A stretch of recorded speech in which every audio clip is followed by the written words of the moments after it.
Okay, so what we're gonna do today is we're gonna look at all cards face up. So you see all cards here that everyone has. Obviously, these all were face down, and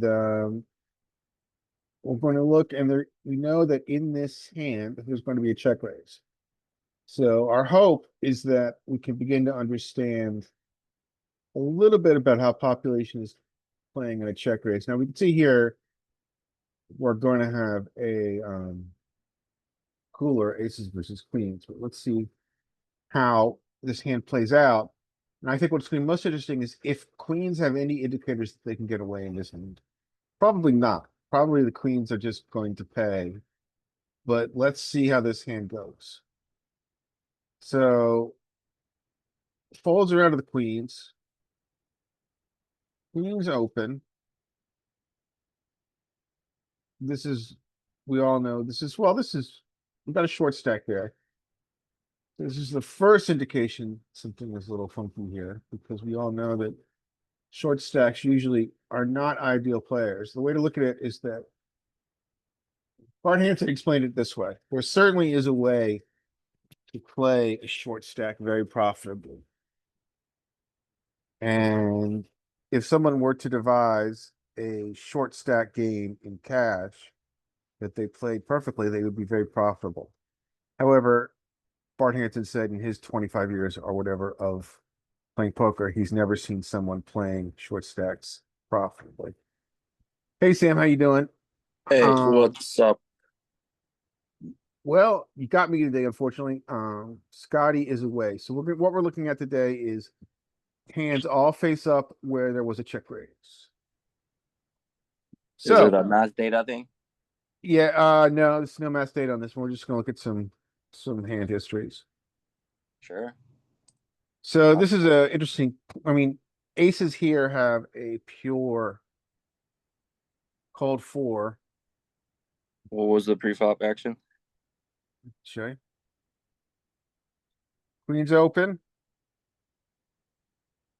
Three This bet. guy takes a very risque three bet. Uh-huh. Now, the only question I would have is what size would you use here?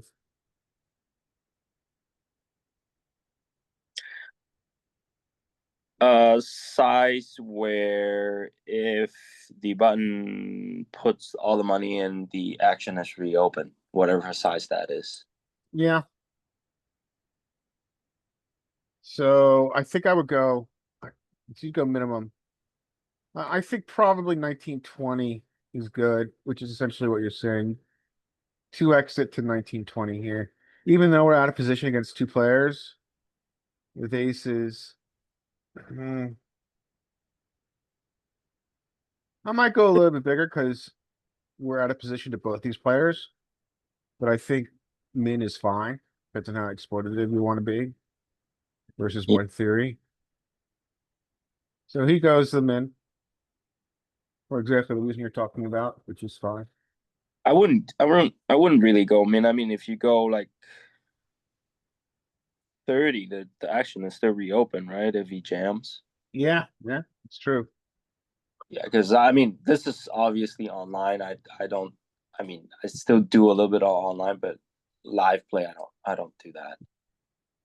I think so. Let's say in live play, what would happen here? So he would open. Let's say that he opened a six. Let's say this is 1-2. He opened a six. He opened a 16 bucks. I would go. What would I do here? I would go about 35-40.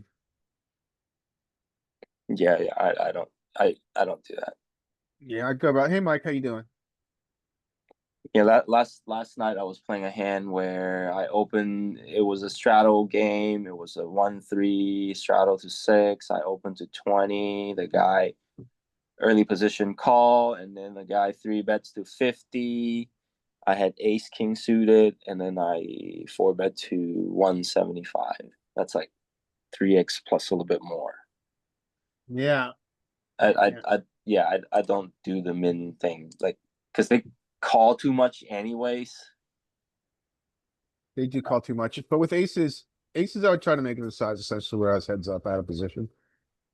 I mean, I want action with aces, so Yeah, I but would try to go to a size where yeah, heads if they up out of call, position. I wouldn't want to take a multi-way. Yeah, if they call too much, you can make it like a But 25. ace king, I would go bigger exploitative because I again, I really don't want to take the ace king out of it. Hey, Mike, Yeah. we 20. are. I'm going over. These are actually your hands, your hero here, Oh, and at one point last year, you sent me some hands that were filtered for just check raises. But okay. I guess my guess is that you have newer, fresher hands that might be interesting to look at. Do you have hands that you want to share with the group? Or I Oh, am yeah, also happy to. you're talking about having all hands exposed type things. Yeah, absolutely. Yeah. All right. Why don't I just do this for 10, 15 minutes and or whatever, and then we'll hand it to you and we can look and we can go back to a more, I guess, conventional all hands face up session. Does that sound all right to you, Mike? Oh, yeah, I'm open for anything. Okay, thanks, man. So we'll go through. These are actually Mike's hands because I don't play in Ignition. These are all from Ignition. That's why they're all cards face up. So we'll do this for like I don't know 20 minutes, and then I'll hand it over to the man, and he can begin to show us some hands from a recent session that will also be all cards face up. But we'll start This, with these since we're on our way. this replayer just looks nicer than the other one. Oh well, I don't. Yeah, I guess it's just aesthetics, as they say. Okay, so this size, obviously, I don't think with queens, this is very strong. This is a cold four. I don't. We're not folding queens here, but I Yeah. the solver might begin to get. Well, I think the solver calls here in position as well. The solver's not going to want to four bet this, but we can look at that in a minute. So with queens, I'm just calling.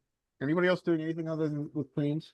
I mean, obviously, we can see queens does not want to put more money in here, but I think it, Yeah, I mean, this is a dynamic where you would want to consider four betting queens because it's like cut off button, big blind. yeah, It's like you're right. It's very late position. We might have some. I very think, prime. I think Queens generally wants to call here. I could be wrong. Hold on. Now I am quite curious. I'm gonna look. So if we were 100 big blinds, this rake, this is cutoff button big blind, right? Cut off button raises, small blind folds, big blind raises to 21. What is cutoff doing? Yeah, you're right. You're totally right. And actually the other thing is that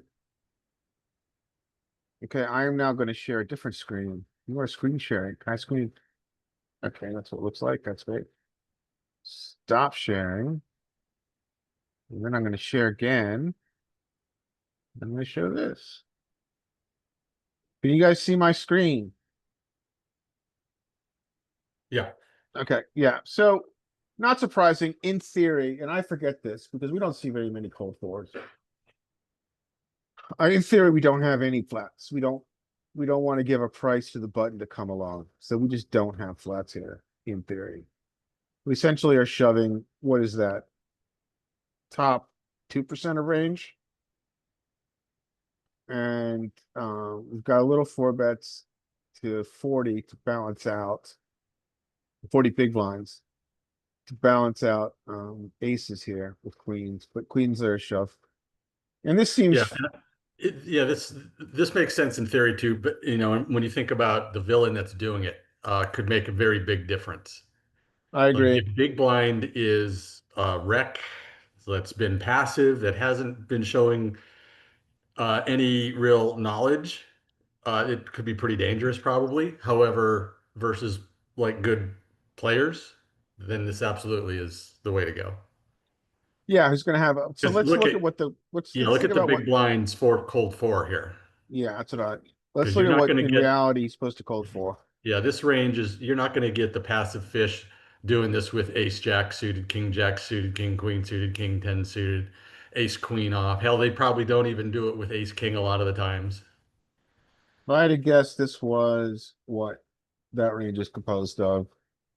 And what are they gonna do with ace queen? They might flat behind this. This is a very interesting region. I would call for this and play very cautiously. But this is still a very condensed range. I mean, you can forget about king ten. Nah, king ten might get in there some people. But all these like unusual cold fours with 8-8. I'm surprised ace five isn't in here. But anyway. Yeah, I think this is a very linear range in population. So I don't mind the flat here. Let's go back.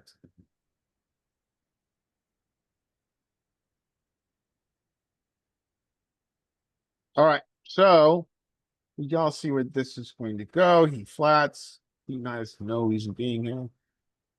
They call. This is, ladies and gentlemen, this is why poker is so profitable.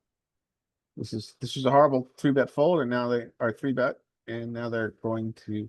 Actually, you could put this in the 3-bet bluff range. It's fun if you're being spicy, but they come along with a grievous error. Well, none of us are going to do that. Go to a flop. How does aces feel about this flop in a cold four environment? What do you guys think? Is Aces feel aces? great. Yeah, I think this is a fantastic flop for aces. 6-7 is rarely going to be in this range. And now it's just about SPR, right? I mean, you don't really care about queen nine. You're a little bit nervous if they shove after your c-bet, but it doesn't matter. I mean, the way I would think about this is that I don't need to worry about ranging button that much because their SPR is less than 1. I'm a little, the effective SPR against queens is more interesting. What's that, like a 1 point? Let's say it's a 1.5 for simplicity. So if you wanted to think about, I mean, are you thinking geometric here? I'm not the best at figuring out geometric at like just one, like 2 or 3. I'm thinking nines aren't folding, tens aren't folding, jacks aren't folding, queens aren't folding. Yeah, I think that's the right way to think about this hand. I'm like, what is their range? What does my hand want to do? What is their range and what am I gonna do about it? Yeah, probably could, I don't know, bet 10 big blinds, like really small.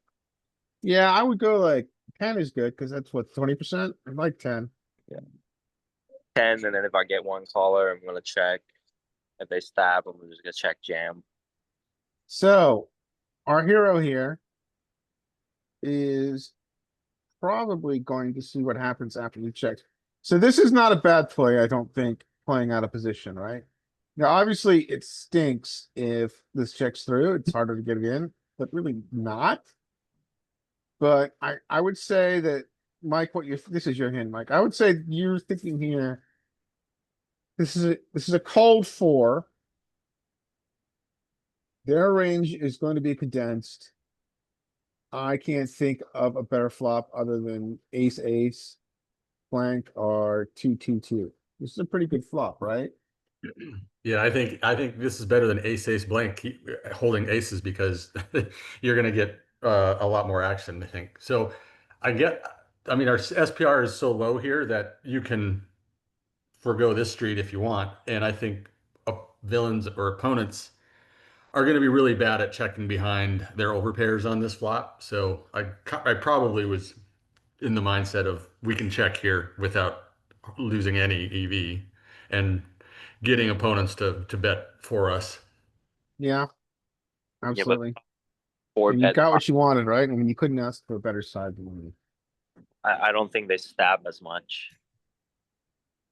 Um, Yeah, but if they don't stab, like so what I'm thinking is if they have their overpair, they're going that like sure they're going to check behind sometimes, but that's okay.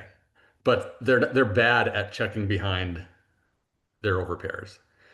I think those of us on our call here could check behind our overpairs. Like if we have queens here in that position, I think those of us on this call here are going to check behind, but the unknown opponent is not going to be that good at it, and they're going to bet. I mean, it doesn't really matter. The pot is really big. The stack is really short, and I mean, if I was gonna bet, I was gonna bet small anyway, so it doesn't make much of a difference checking or betting. Well, it does, this is nice because it does allow for a check raise, right? So Yeah. this allows him to get it in right here if he wants. And the question is, if we do choose to check raise here. I don't know if you check raise on this street or turn. I think so this guy's putting money in for you and he's putting money in big. He's bet what? 60% pot, more than that. So I don't think I check raise here. I think my plan now would be check raise turn. I think check raising, I don't know what you do here, Mike, but I think when he's pouring this much money in, Yeah, at this point now, he's just got it in for us. I'm guessing I just put the rest in because he made it so big. he's I'm just pot assuming committed. he can't fold. So Yeah, I think, I think either's fine. I if he think would have Jim's bet spot. small, I may have just called. Yeah, this is fine. I think, yeah, we're thinking of this differently. So I'm thinking he's putting money in for us. I don't want to check raise because he does have some bluffs here. He might like, I mean, a very likely holding here is ace queen. So if he's got like ace queen diamond, ace queen heart, ace queen club, he might do this. I mean, we're not gonna have very many bluffs in a cold four bet pot. So you playing fast is fine. But I might, when he's putting this much as a percentage of pot in, I might choose to check call. Cause I don't really care about a free turn on this very, very beautiful flop for our combo. But I think putting it in here just is fine. Now let's see. I don't think he's getting away from this. His pot odds are 22%. He has to win 22% of the time right now. If he gives you ace king here at any frequency, he's got a call, but he kind of screwed himself here. Yeah. He called off. Nice hand. All right. All right, next hand. I could do a couple more and then we'll pass it on to Mike. So here he's got a hand which clearly is going to want to check raise eventually here at some frequency. Sam, do you want to just go through this hand and tell us what you do? So Are let's go. are these us check raising or we're facing a check raise? I think these are both. It doesn't matter. Just go. Ace deuce should open, but Yeah. if it's ignition, So fold around to ace deuce. something's gonna happen. Ah, we got a limper. It's gonna get interesting. Limper, broken stack. Like normally I would just raise here if I have 10-7 suited. Yeah. I don't 10-7 suited is an interesting hand here. You got button, right? So you know you have ultimate position. I don't think I ISO this anywhere except button, but on button against the late position, I think this is a good ISO. Yeah. He's not gonna do that, though. We know that. He's gonna overlimp. Getting He's a going to price. overlimp. Yeah. Okay, hero sees a flop. Yeah, I don't think we can ever get fancy with 5-3. Maybe like No. 5-4. We can get fancy with 5-3. No, I don't even do it with 5-4. Like you're just never gonna get a fold. Yeah, just take your free And, flop. yeah, and you're not gonna get called by worse. So I'm never raising 5-4. Just not. Yeah, I can understand that. Okay. Well, We. that's a nice hand. Um, okay, so I will be donking. Check. So donking is fine with your 80% of the straight flush. What size would you donk? The pot is small. I would just donk for pot. Yeah. Well, so SPR is infinite here. Everybody, Yeah, our original limper has a full stat. Do you Yeah, think there's ever an argument for check raising here? no, because in my mind, I'm like, an ace is not folding. If they limp with like ace nine suited with a spade, they're not folding. If they have like king 10 off with the king of spade, they're definitely not folding. So like in my mind, I'm just value, value, value, value, just donk. And I don't want to check raise and have them fold like ace X with no spade. So I guess, so I think donking's fine here in a limp pot, but the argument I would make for check raising is that the best way to get money in the pot is to check raise. Yeah, I know, but this is not like I don't have a nutted hand where if I check raise and they go for it, I'm comfortable like putting the money in because they're limping like with 10-8 of spades. So I would just rather donk here. Okay, I can see that. Yeah. So check, we get Yeah, if the I donk bet. and then I keep seeing calls, I'm happy. I'm very happy. Okay, now if you were to choose to check here, what are you gonna do now? Um, like honestly, like I play very funny. Like I'm probably just call here because in my mind, I'm like, whoa, this guy's betting huge into three people on a monotone board. Um, like Yeah. seriously, my flush might not be good. If they're limping like with king four, I mean, just count the combos, right? Yeah, I mean, I can see smooth calling here. Yeah, if they're limping with like a bunch of king X and queen X suited, like jack X suited, like I'm not thrilled, honestly. I might call just because I'm hoping to see the four of spades. Yeah, like I would want to see another card. So here, I the argument for check raising is that our SPR is about 10, right? So our pot's 7.8, he's got 83, whatever, we'll call it 10. So we got a pretty heavy SPR, and because of that, we're motivated to grow the pot now. Smooth calling, I think, is fine too. He put in nearly pot. We know he's probably playing linear because he's a limper, so we know he likes his. We know he likes his hand. I mean, we don't think this is going to be a size he's going to use often with like the naked king or queen of spades. I mean, the obvious cans are here are strong ace, two pair plus, like I said, set are, if flush. he's going to have any bluffs, it'd be the king of spades, queen of spades. Yeah. So But yeah, my thoughts would be like when he bets here, he either has two pair, a set, a bunch of flushes, some like nut flush blockers. So yeah, that range, I don't know if I want to like put a bunch of money in because like he still has a bunch of flushes that beat us. he rarely will, but you're right.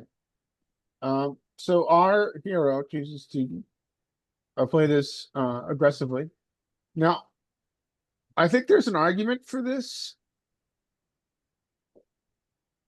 This is a lot. Talk to me about this sizing, Mike. I think it's fine. I'm just now my main question is here. It looks like, well, I'm curious what you're thinking, and I'm gonna what are you thinking here with this size? Well, I mean, I don't remember this hand. Obviously, this was a very, very long time ago. It is. But I would probably have relied on some HUD stats to determine what I think about my villain, whatever the case might be.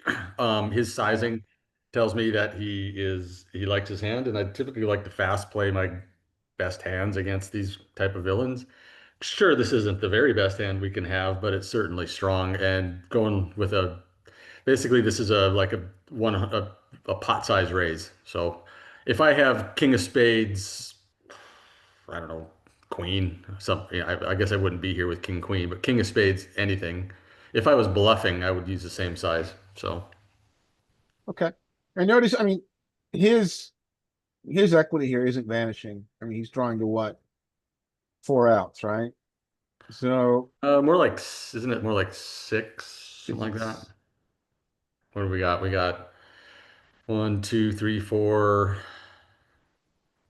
to a full house he's got, twice. and now he's got runner to eights too, right? Yeah, he's got runner to eights, and then I think that's what he's got for. Anyway, he calls you, you're happy, and there we go. So I'm gonna ask you, Sam, this is your hand. You, you don't love this card, obviously, but what are you gonna do now if you chose to check raise? Like I probably wouldn't choose check raising, but if I don't know. Yeah, this is not ideal. I mean, but you Because don't it love this card, but it's not that bad, really. I mean, he just took doesn't a large have those sizing, often. then we like if I played it like this in my mind, I would be thinking he took a large sizing, four-way limp pot. I check raise big, he calls. I'm like, what is his range? It's probably a bunch of better flushes, honestly, and a Yeah, set that's of valid. and a set of deuce and like ace eight off. Like my mind, all those better hands would be like lighting up in that you know range chart. So I'm I'm probably just checking here. I think checking's fine. So, uh, it's gonna be hard for us to get away from this hand because his range is composed of a lot of trip aces now. He just luck box this one. I think probably I think this hand is usually good enough to stack off with, especially at 100 big blinds. So if you played it this way, what you're gonna check? Okay, let's see what Hero did. Because right now, Hero is showing no fear appropriately. I yeah, mean, because right now he is keep using his betting. half sizing. Say it again. Right now if we keep betting, like literally the hand that we're getting value from is just ace jack with the jack of spades that just happened to limp. Like I don't see anything else that we're getting value from. This Well, I think he's got a lot more aces than, I mean, so ace 10, ace 5, ace 4. They're all calling. They're not folding trips, right? it, it, like the range that we're getting value from against the range that we're beat is just out of proportion in my opinion. And Well, it is true that his range is filtered. yeah, I agree. and you But I say think it's filtered to enough ace X that we're beating that yeah, we're still in value region. yeah. I mean, we're not thrilled with this ace. Well, that's not true. I think I'm thrilled with this ace. I like this ace. I don't think he's ever folding trip aces, and I think his range is more largely composed of trip aces now than it is of getting cooler by a flush or getting cooler by a boat. I think we're And how often do you think he's betting ace five with no spade here on the flop? I don't think um a a uh a limper who's passive would bet ace five, like on a monotone board. Four-way. Okay. So Yeah, I think you have an argument for that. I think that's a that's good my- argument. So when he bets on the flop, the hand is already strong, somewhat strong, would be in my mind. Okay. I can see that. And he's just gonna. This is really bad play. He's essentially got the nuts. He's got the third nuts. Yeah, like This play is really bad. like I would fold here. There's no bluff, like honestly. Yeah. So, but how much is this going to be trip aces that want to fold out flush draws? I don't know if you can fold here. I'm not sure you can fold. Folding here is highly exploitative. Folding here is saying he just does not have enough trip aces that he is playing this way Yeah, and he that I beat. because it's 50 and now because he does not have much of a bluffing frequency. Not enough, way below than what. Okay, well, let me ask you this Barbara. question. Does he have any value that we beat that he plays this way? No. Okay. Maybe ace 10. Maybe ace 10.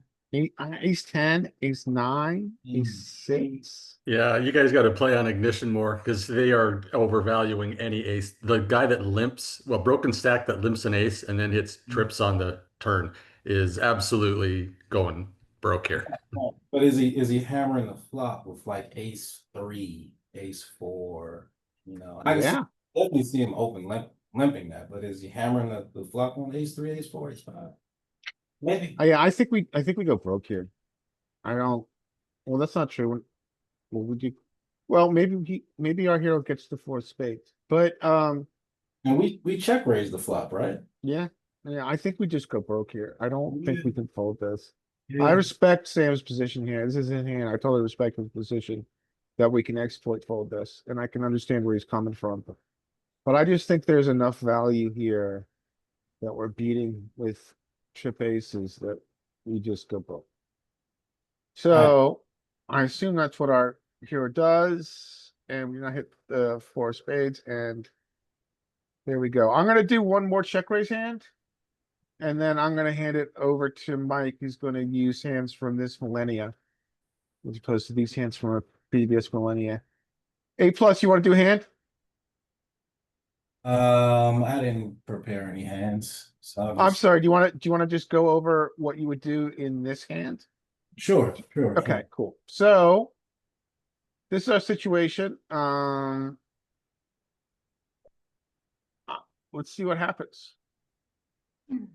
So we've got a limp from. You've got a limp here from UTG. So again, I would be nervous of this limp. This is your hand. I'll hand it over to you, A plus, but. So you're facing a limber. What are you doing with 10 jack, king 10? This early. Well, I wouldn't be opening 10 jack that early anyway, so I'm gonna fold that. Okay, yeah, you're facing, so I would not do this. I think this is a mistake. Yeah, I This wouldn't hand be- is too weak to play too early. Yeah. I wouldn't do this. So you got king I 10 wouldn't- off now. What are you I wouldn't doing? be opening king 10 off that early either, so I'm gonna fold that. I would fold this. He just chooses not to. I would raise ace 3. Now, this is where it gets interesting. So you're in cutoff hijack. Mhm.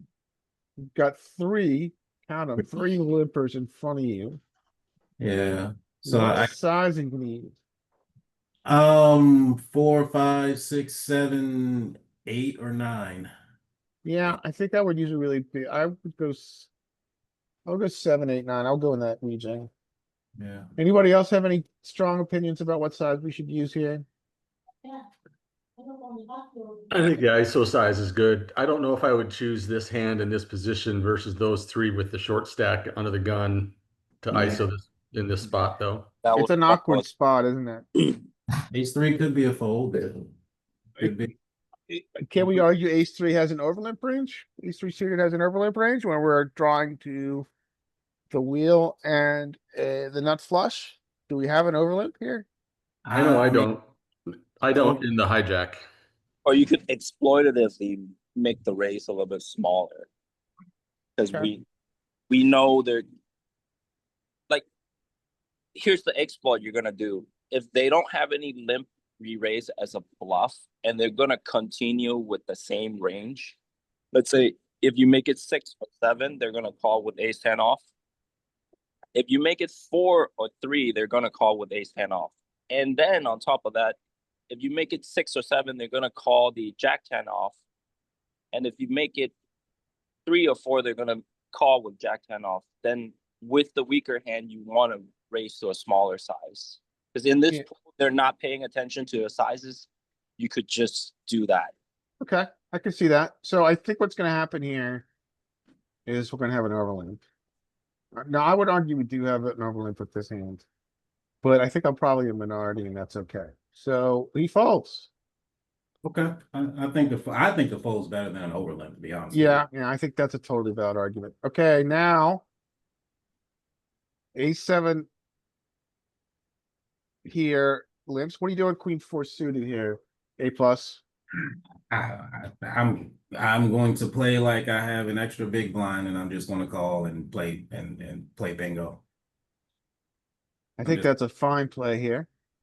So get in, Hero. Hero is not having this. Okay. So now it's gone to 9. I think we're gonna see a lot of calls here. What are you doing with H7 when you see this properly sized ISO on Hero? Cash game, I'm getting out of the way and folding. I'm folding A7 off all day here. Yeah. Now, I'm not gonna ask you what you do here because I know you're not going to limp. We'll just see what happens. He's not having any of it. Someone's gonna call because we've got a hand. He is not having any of it. There's our guy. A7 it should jam or fold. We're not gonna speculate on what we should do. So I will argue that Hero has made a very good play. Yeah. Because Hero now has a bluffing hand, sure. But he has eliminated the dead money. And he's playing this hand heads up. So if you are gonna play Queen 4 suited, this is the way to play it here. I would have overlimp, frankly. But I prefer Mike's ballsy play. Where he's taken a marginal hand, he's turned it into a semi bluff, and he's done what you're supposed to do in a limp pot, which he's now gotten his heads up. Like, I wouldn't agree with this one, but whatever. Yeah, it's ballsy. I like it. Because there's So we'll go to a flop here. Yeah, I'm surprised I took this line with the shorter stacks in the hand. Yeah, you're just feeling spicy, but I mean, if you're going to play this hand, it's the right way to play. I mean, this is very much what a live hand looks like often, and if you're going to play this hand, you've played it correctly. According to Bart Hansen, you've ISO'd in order to get the hand heads up, and now you're playing heads up with a lot of dead money in here. So you now have this flop A plus. And that hits his range pretty hard. Does. I still have the nut advantage. I don't expect no matter what I bet here with that short stack, I don't expect that he's folding. So the question is, how much should I bet? I'm definitely betting, but how much? Do I want to get stacks in with this guy here? Do you have to be conscious of SPR? He's on a broken stack. And so anything I bet, he's highly, if he hit it, which he probably did, he's highly likely to come back and smack it. If he has is there an argument for checking here again? Because we have an SPR too. We want to realize our equity. With our open ender. Do we ever check here? Or do we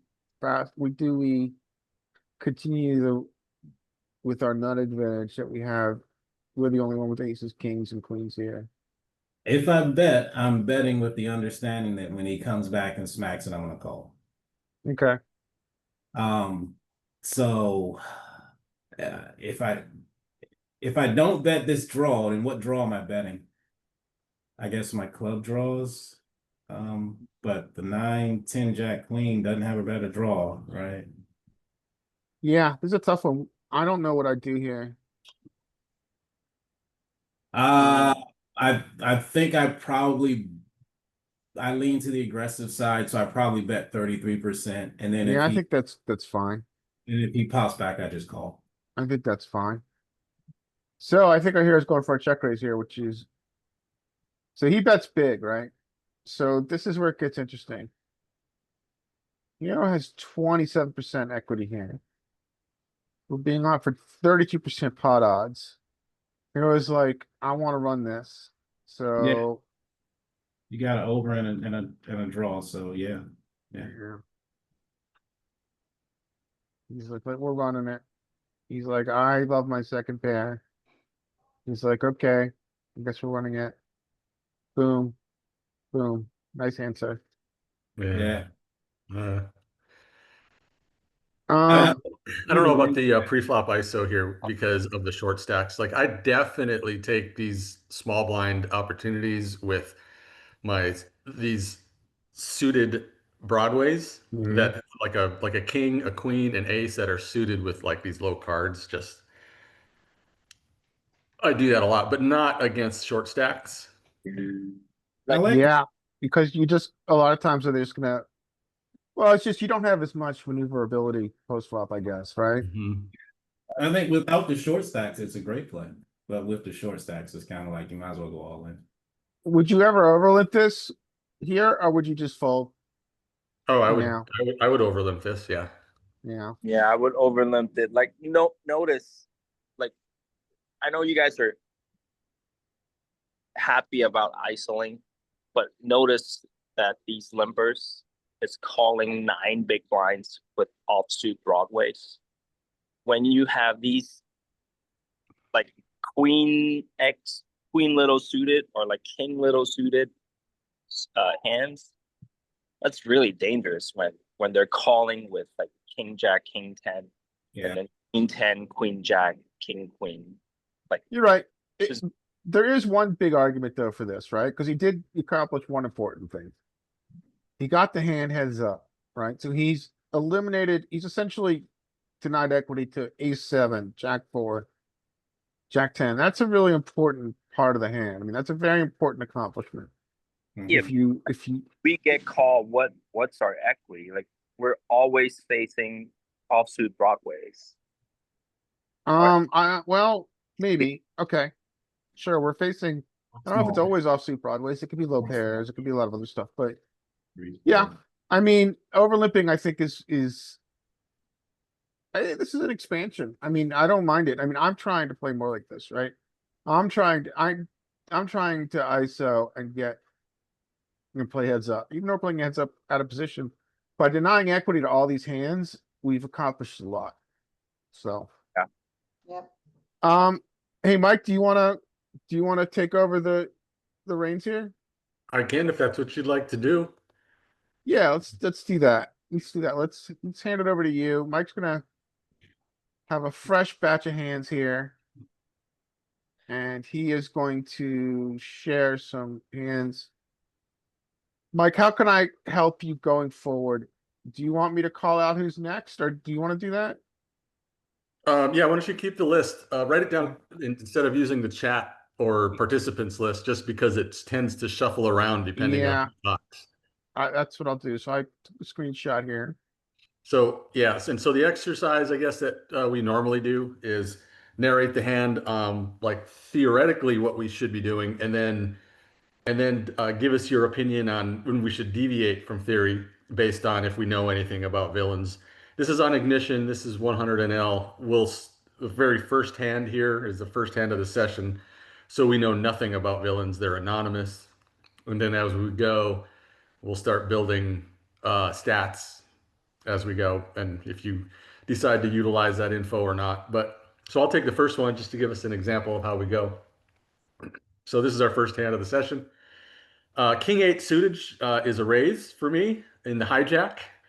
And then it should fold around to ace 9. 6, 7 suited can be a 3-bet from the small blind. They're deep stacked there, though. So anyway, let's see what happens. King 8 decides to fold. So that would be a raise for me there. 6, 7's a fold in the cutoff to me. 5, 4 is a fold and cutoff to me. I will sometimes expand it to include not any two, but certainly to this 5-4 combo if the blinds are really tight. But normally it's a fold for me.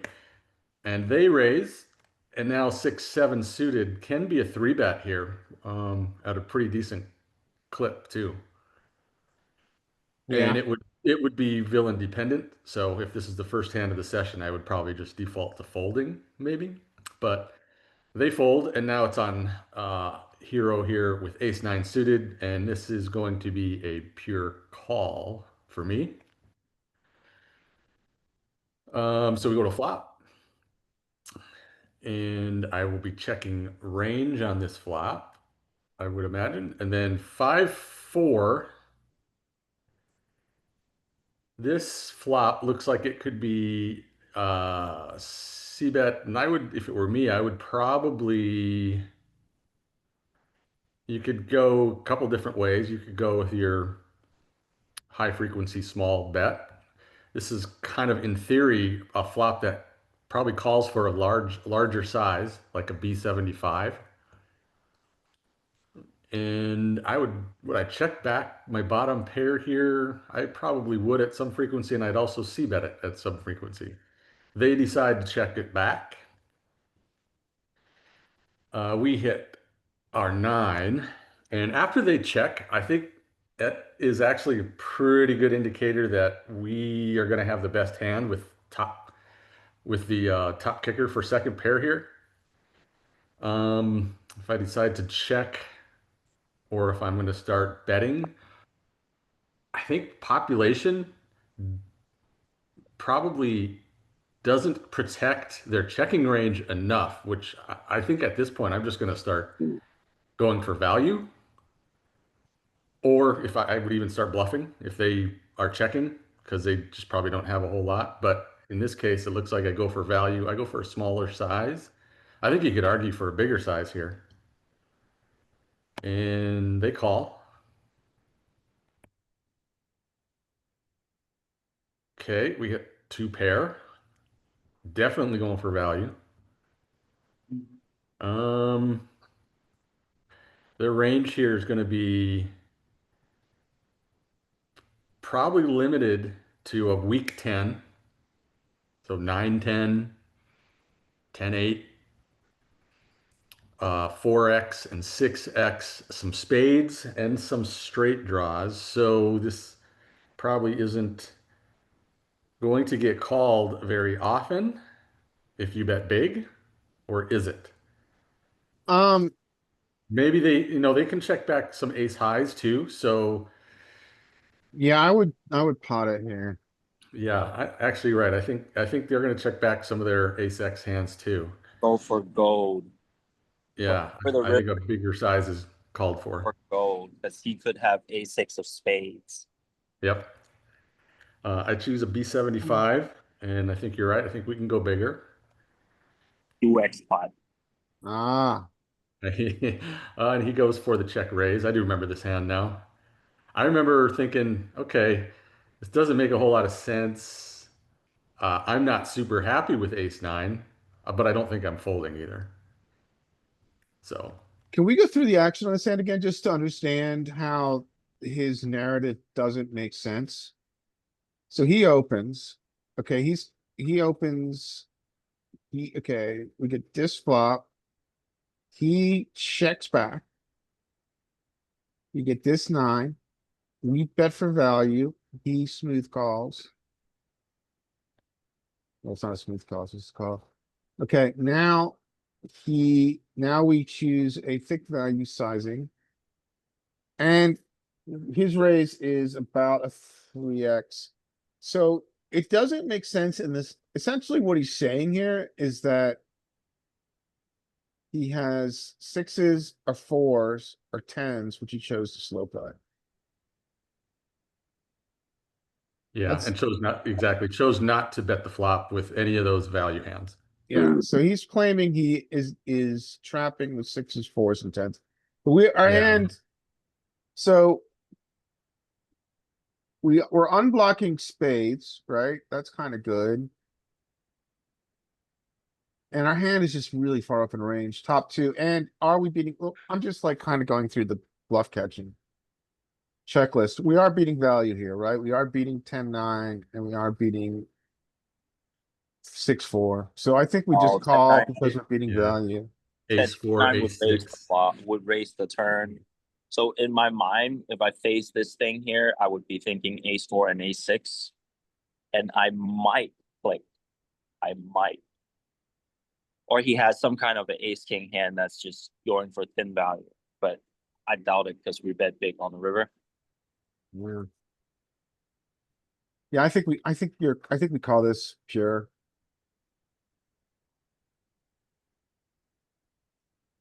Because if we go for a 3-bet, I mean, we're just not going to get called by it when we get called. If we raise here, we're just going to get called with nothing that really beats us, right? It just No, strikes I mean, me nothing as, that we beat. I no. mean, He could still have like, I mean, he opened from the button, right? So he could have ace four off and ace six off. That's a lot more combos. Versus if he opened from early, then he doesn't have those hands. mhm. it feels like going for a value raise here to me I'm- is a I little might- ambitious I might- because I'm not saying that I will 100%, but I would really think about what the hell is this guy doing? Does yeah, he really have aces that did not bet the flop? I don't think he has any sets, any two pairs, unless the two pair comes on the river because it's a flush draw board. If he hit 10-9 on the turn versus our small donk, he would just raise. If he had pocket nines, he would just raise. So okay. this just looks like bullshit or ace four off or ace six off. Yeah, I'm not value raising. I'm just hero calling. Nice hand, sir. Okay, so I'm next. And then we'll go from there. So what am I doing here? So Jack 4, clear fold, 7-2, Jack's open. Jack 3 folds, King 5 folds. Queens have got a obligatory 3-bet. I would go to 12 big blinds here. You can go a little bigger. This is fine. And jacks are a pure call.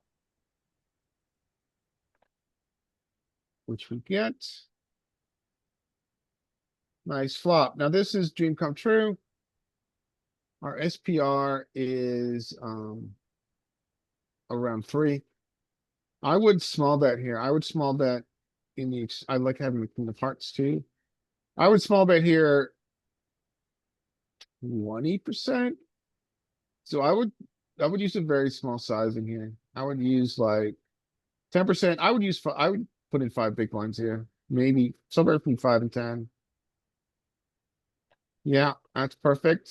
Jacks to this sizing.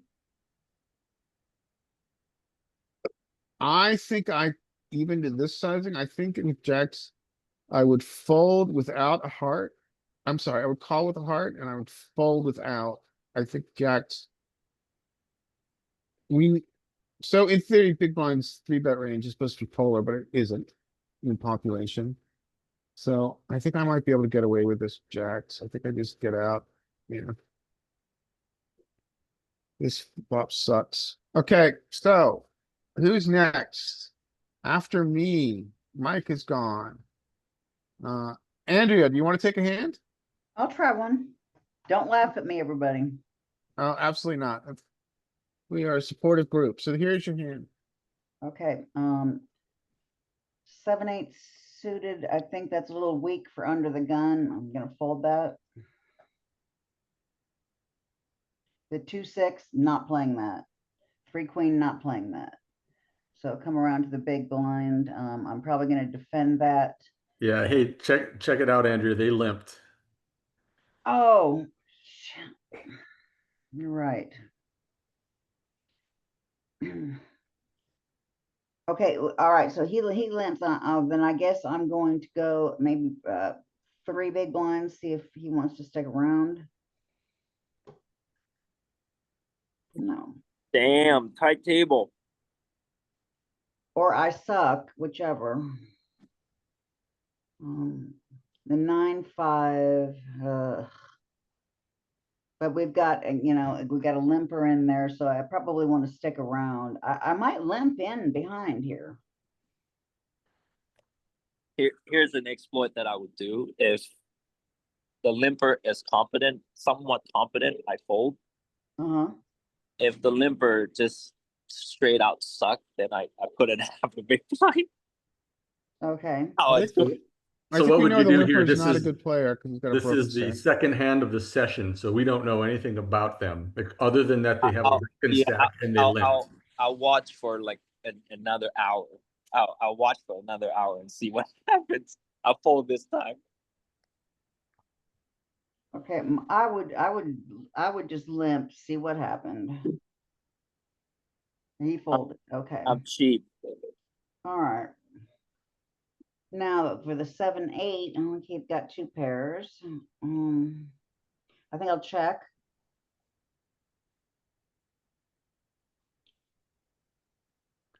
This one's kind of tough, Andrea, because you wouldn't be in this situation. Most likely you wouldn't have limped. So Right. Should I make a small bet here? I mean, let's see. I would probably try a small bet.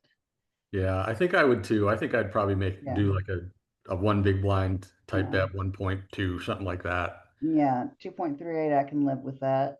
6-7, he's got a whole lot of nada other than, I mean, he's got backdoor, obviously he's got, gutty and a backdoor, but not much. Okay. Yeah, he All folds. right. So that was Andrea. Sorry, I suck so bad, guys. Not at all. Not at all. And we But all, I'm trying to learn. this is I a will learning say, session. I have been completing hands that can make straights and flushes a lot more. I'm kind of surprised I didn't here. So that's a little surprising I didn't. Yeah. Okay. Okay. So, we've got A plus is up. A plus, you want to take this one?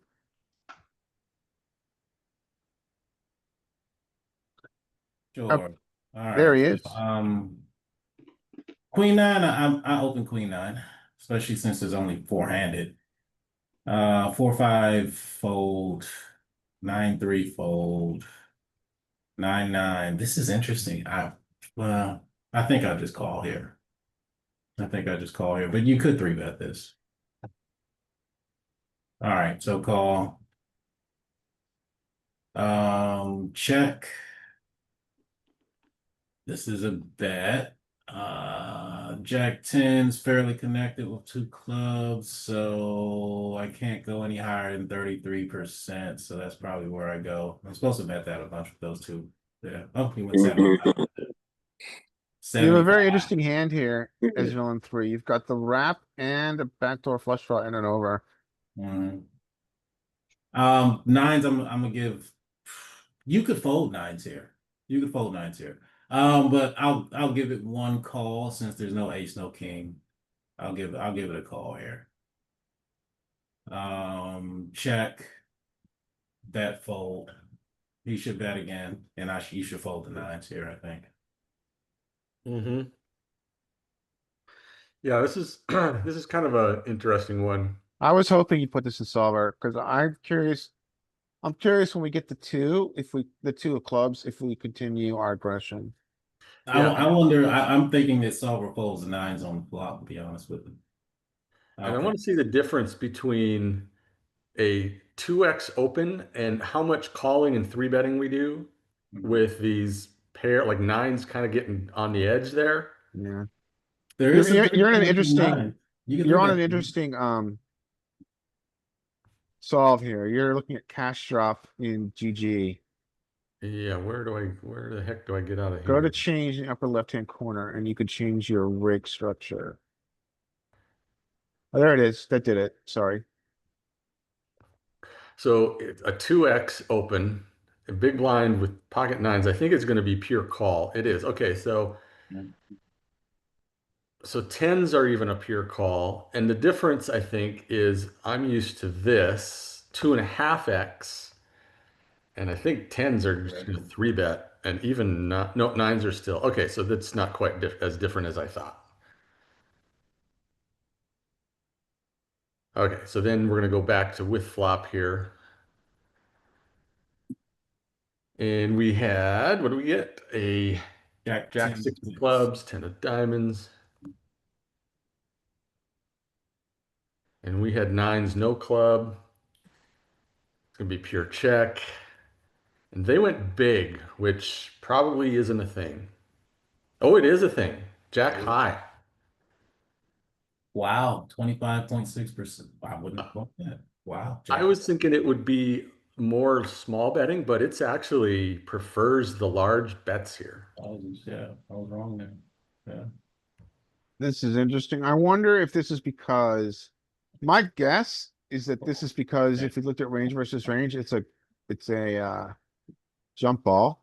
So we're Yeah. highly polarized. On on the flop here. Yeah, now if we go to ranges. No, it's not a jump ball. You've got a pure range advantage here across the entire range. Even though it's connected, Jack 10 6. Yeah, I mean, yeah, you've got a real, Yeah, and then nines are supposed to fold the flop, which I figured they would. So and you've got range and nut advantage. But maybe it has something to do with the fact that you like folding out all the myriad of draws that are here if you bet. What percentage are you betting here? You're betting.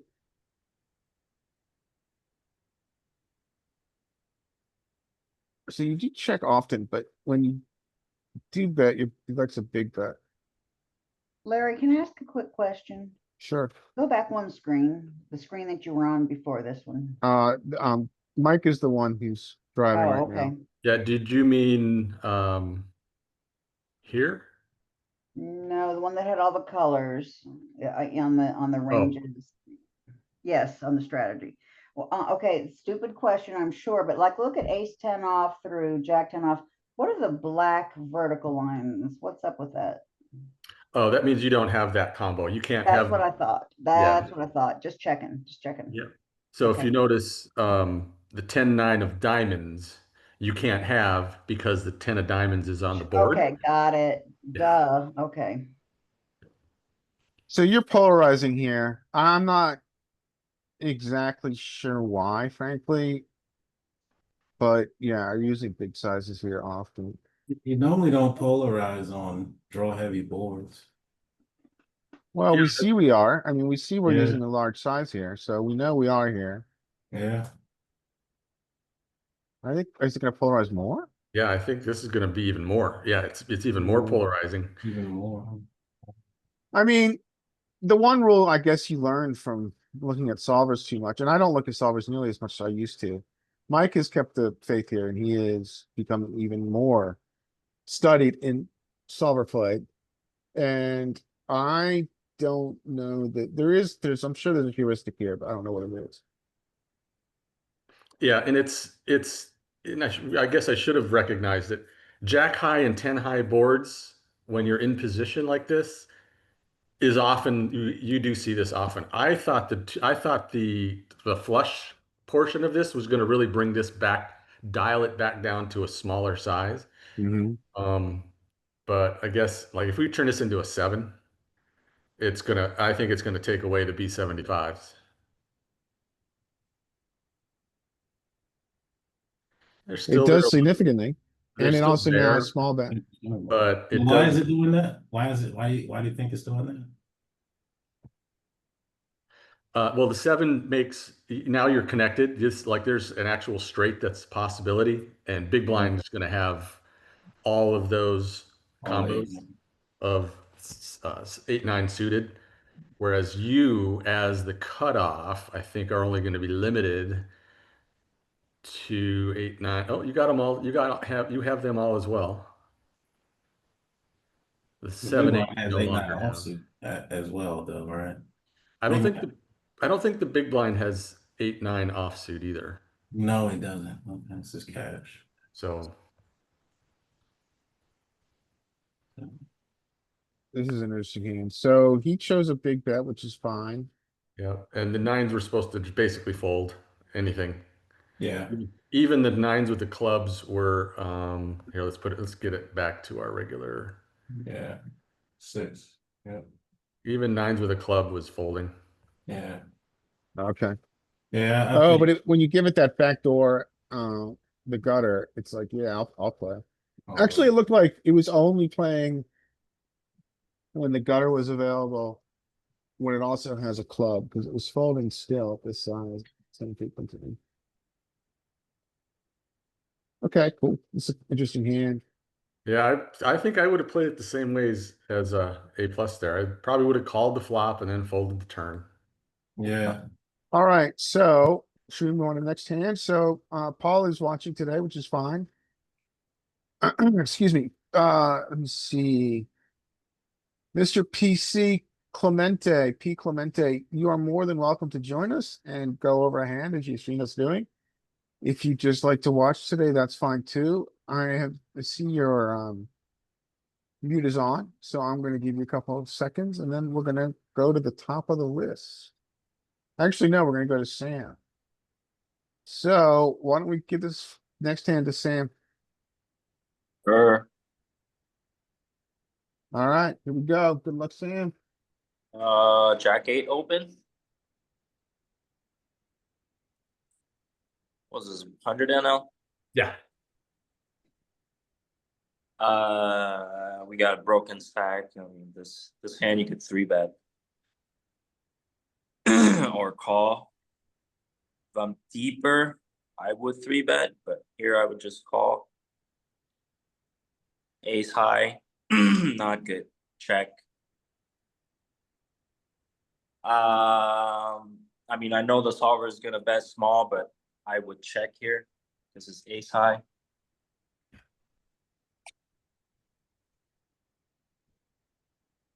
So now, I would still check the 6-5. There's no point in betting.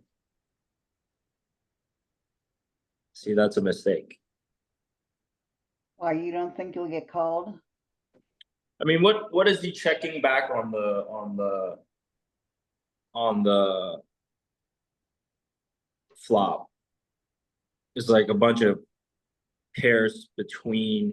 See, ace high is where people check back the most. Even I know the solver would say bet it when you open from the button. I tend not to Right. do it, but when they check back, I just tend to think they have like jacks, queens, kings, Okay, yeah. good some point. kind of showdown. No, good point. If they didn't have any showdown, they would just bet the flop. Right, right, It's my thinking. right. So I wouldn't bet here, but I would check raise here if I have no showdown. Like Okay, if the turn came like a deuce of offsuit, I Okay. check and they bet, I would check raise and right.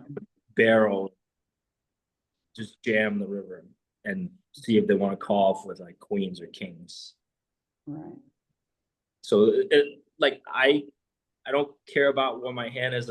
I'm more of a guy that, I'm trying to figure out what their ranges looks like. And then if there's hole in them, I would just attack. Yes, Yeah, so I would not bet here. I mean, if you have Jack 8 here, face a bet, obviously you just call. There's no point in raising. See, now you like this is exactly why you don't want to bet the 6-5. You check, and you lose.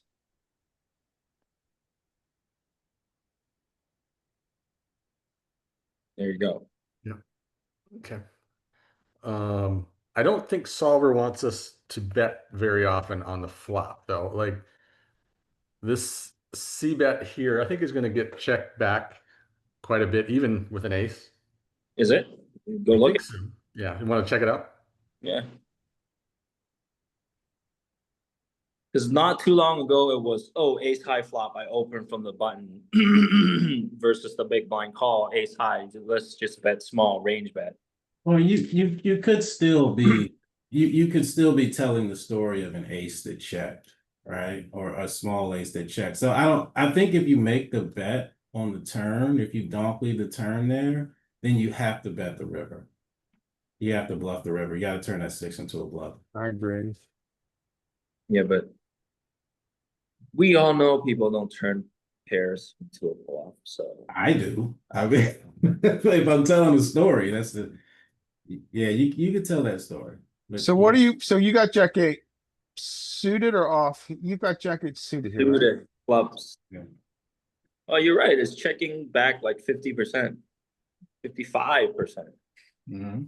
Can you, oh, you got something going on. Let me show it. I kind of like that donk lead on the turn because you have a bet and a strong, you have a pair and a strong draw. I think it's a good bet there, but you got to bet the river. You got to bet the river. Yeah, if you're gonna On tell a the story, king- tell the story. King River. Yeah, well, you're saying I have an ace.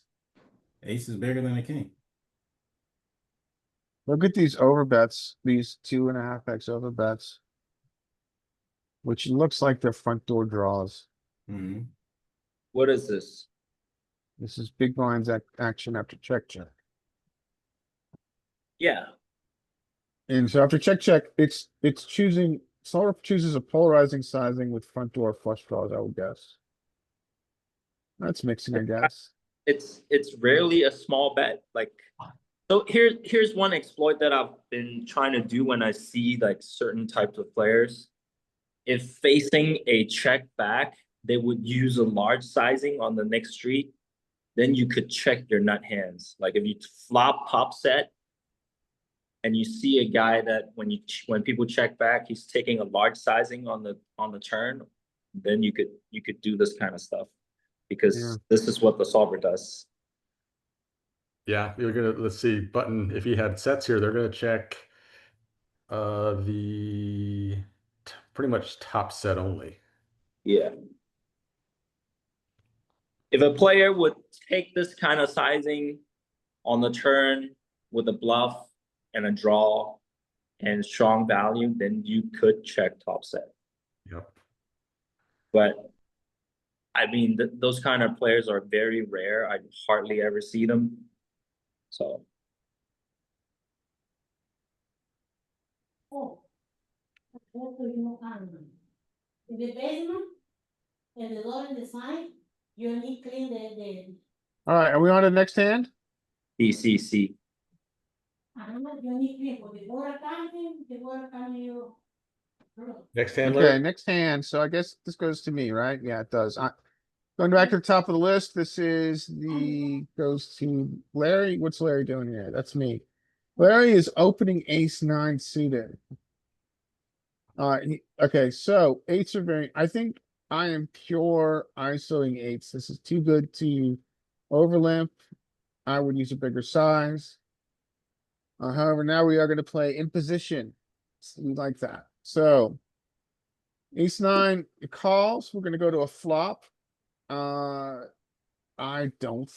I mean, villain five shouldn't donk. If I were villain six, I would. If I chose this line and I was putting, I would bet half here. I would bet 5. He chooses this size. We're gonna give a smooth call.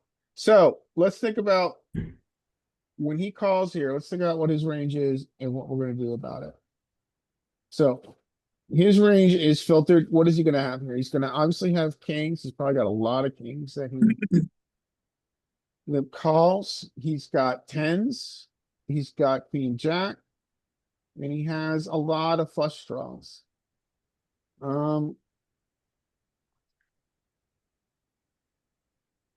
And also I think important note here is that he's got a lot of flush draws that aren't just ace high and king high. Because he's a limp caller. So he's got, I would say, a more plentiful flush draw range here that check calls after I ISO than what we are comfortable with. He's got a lot here. He's got probably like queen high flush draws, jack high flush draws, jack 4 suited, jack 5 suited. He's got a lot of stuff. So he's got a lot of flush draws. And so when this completes after our bet, I'm quite nervous. We've got marginal showdown that can still win against like sevens with the club, sixes with the club, but we're not gonna win over half the time here. Um, I I think his check is very good. I frankly don't know if I'm good enough to take it, but I think I am because I've filtered his range twice. I filtered his range because I ISO'd on flop. I'm sorry, I ISO'd free flop. So he does not have the very bottom of his range.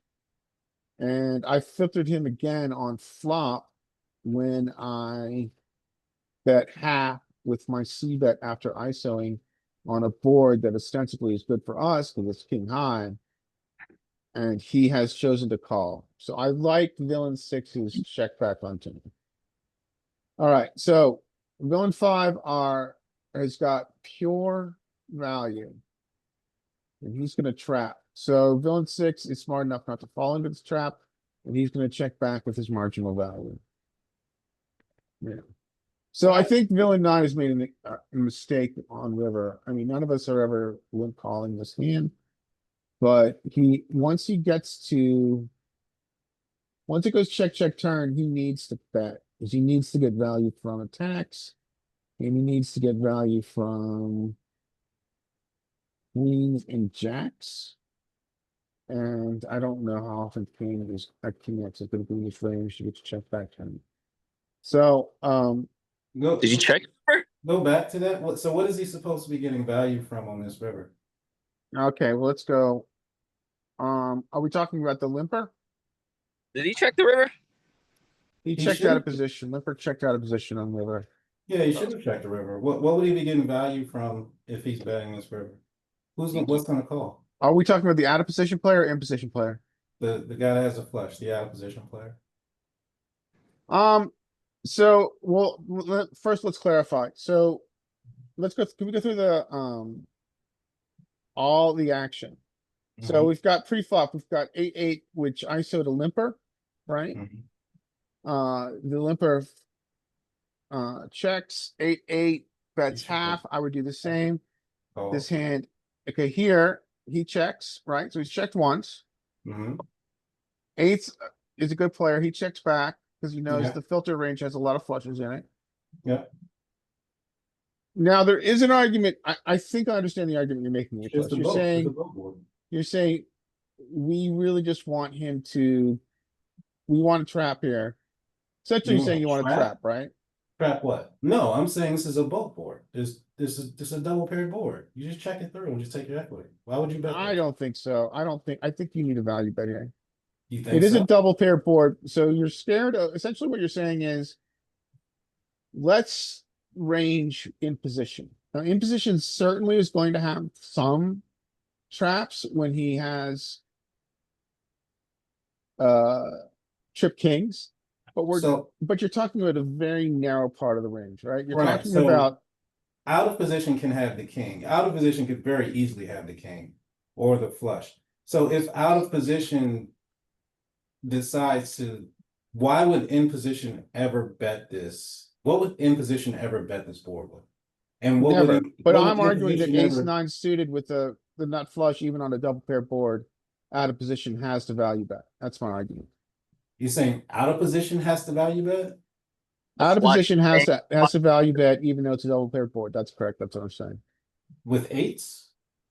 That's in position I'm player. sorry, Out of I'm sorry. position, Out of position has to value bet. So if out of position is value betting this, I'm not saying that he wouldn't value bet it for out of fear if there's a king. I'm saying what hand would in position have that would call out of position value bet?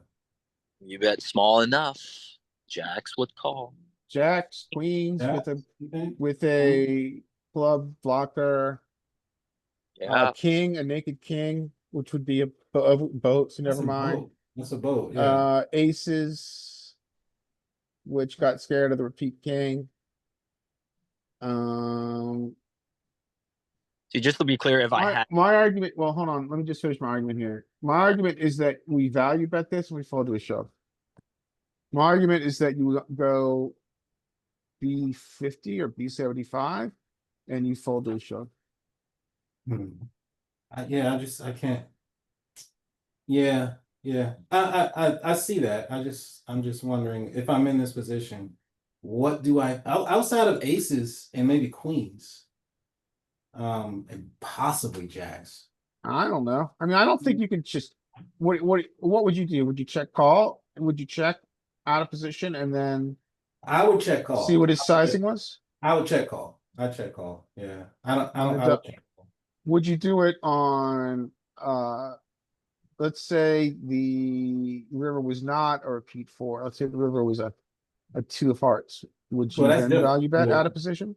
Yeah, and that's now I'm value now I think I can get value because is he going to believe I have the king and yeah I mean, I see your point. He's going to fold queens and jacks here and aces.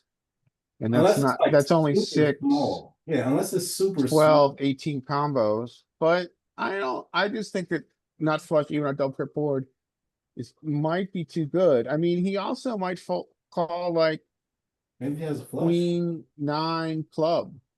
Yeah, if he has a flush. If he has a flush, maybe he calls. If he has a But- flush, he probably calls, right? It might be thin. I don't think it's too thin. No, I think you have to value that. Yeah, I'm in the value bet camp too. Okay. I would value bet here, and I would go probably like a B60 type sizing. Yeah, I think 50, 60, 75. I think that's too big. I think you're not super happy with the double pair board, but I think you got a value bet and then overfold to aggression from one position. So you're betting like what, 20% maybe of the pot, maybe 30%, No, I'm betting 50% or 60%. 50% of 6.5. So Okay. we're ISOing on the button here against a limper. I'm thinking maybe something like this range versus a big blind calling range could get Yeah, us kind of a the only problem is it's gonna mess up position. well, no, because we'll be in position in the low jack and big blind. If they limp call something like this here, Mm-hmm. is that equivalent, do you think, or pretty Oh, I close see your enough? point. Or I see your point. Yeah, that works. I see your point. and then I see your point. Yeah, we can we are get to gonna be the out of position. Yeah, it works river well. with king of spades 10-4, king of spades 10-4 clubs. I mean, it kind of gets us, so they check their ace 9 suited. We have pocket eights. I don't think pocket eights are going to want to bet here. Oh, they do. Yep, it wants to bet pretty close to range, or like a big portion of range. I think this makes sense. I think king high boards often get bets. Yeah, double Broadway. Yep, you're Yeah, right. okay, It does. They went half. yeah. And they got called by the ace 9 suited, and that does going to get some check raises there as we figure. And we get the club completer king pairing and the big blind with his flush checks, and then our eights are going to want to check. I assume the eights with a club likes to bluff Mhm. for a giant size. That's are we anybody finding that No. B250 here? That's crazy. Don't do that. Don't do that. Do not follow the solver. You lose your ass. Yeah.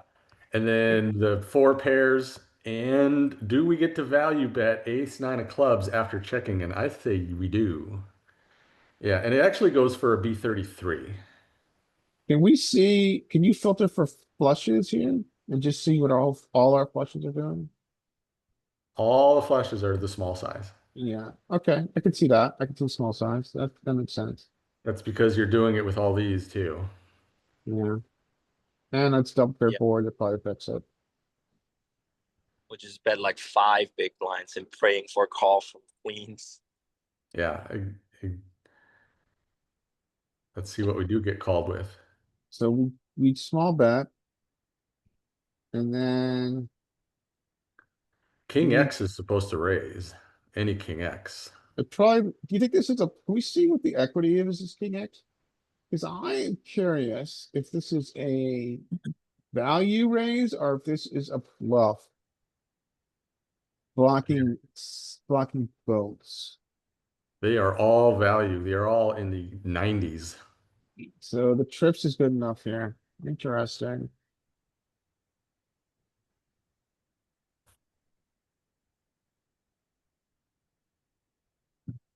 So yeah, it's pretty close to just checking and betting.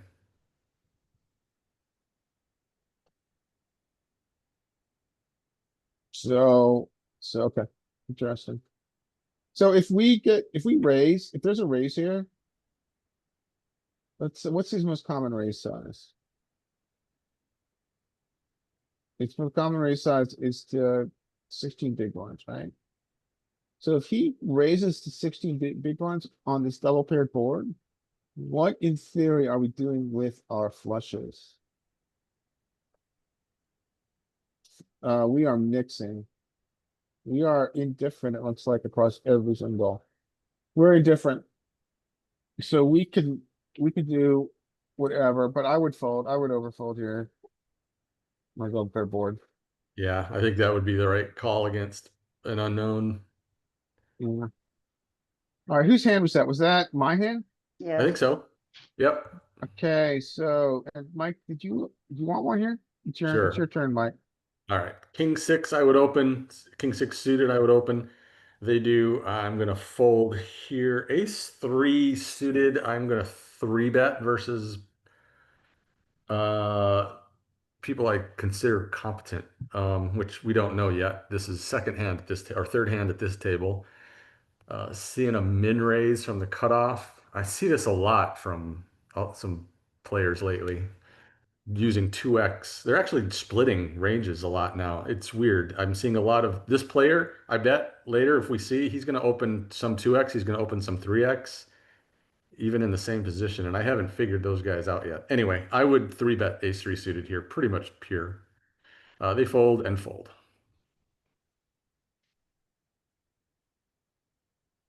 Okay, so I gotta work things. So, Mike just went, and that means Andrea, would you like to take a hand? sure. Okay, Andrea, I'm up, your okay. hand. Okay, well, let's see. 10-7, I guess I'm going to open that. Even though, okay, I guess I'm not. You know, I think I'm you're gonna go okay hide putting under that my there. desk. I'm gonna go Yeah, hide well, under my desk and you let me know when it's my turn. no, that's not, I don't think that's terrible. It's probably outside of range. But versus I think a lot of the opponents, it's still probably fine because it's, I'm you off know a what I pip, mean? Like okay. I know I didn't open it because it's one that I don't typically open there, but I think if you expanded because you Mhm. know your players aren't that great or something, I think you're okay doing it. Okay, this 8-2 gotta go. Ace 8, I'm probably going to raise this. Yeah. Yep, and the Ace 7 I'll call. Would you ever three bet it? Yeah, I would ever three bet it, but God, I hate it when you can see the cards. It's hard for you to tell your mind. Yeah, You I know what I know. mean? To tell your brain, no, I can't see them. Yeah, I could see three betting that, but I would just call. Okay. All right. Nobody's got anything, but I've still that ace may still be good. So here's the pre-flop policing charts. Okay. There's your pure three bets down here. Okay. This is the polar, region, your offsuit aces, offsuit kings on the offsuit side, and offsuit Okay. queens, like the lowest part of Right. the range. And then the suited tens and suited jacks and the suited aces here. Anyway, Okay. All okay. right. Now with this flop, nobody got anything on the ace, but of course no one knows that. The ace 8, I probably might, I don't know whether to check or continue my story that I might have something. I guess I might check here. What do you guys tell me if I'm wrong? I'm wrong. No, that does not just because they bet doesn't mean you're wrong. Okay. And then the A7, I would call it. Yeah, Oh, God, I don't want to play anymore. No, well, again, Andrea, don't think just because they make an action, it's incorrect. I would say that's probably a good fold. Okay. Alright. I would say that's a good fold. I think this ace is I don't think this bet is good. I think you can bet, but I don't know if we should be using this big size with our hand. Okay, yeah, because Is it- it's gonna run off your opponent, right? If he's got whatever crud. Okay, This is a blunder Yeah. okay, okay. All righty, okay. right in the middle, ace eight. Like literally, if we get called, we don't know how to continue. Yeah, exactly. Yeah, now what? This is a Yeah. big Now what?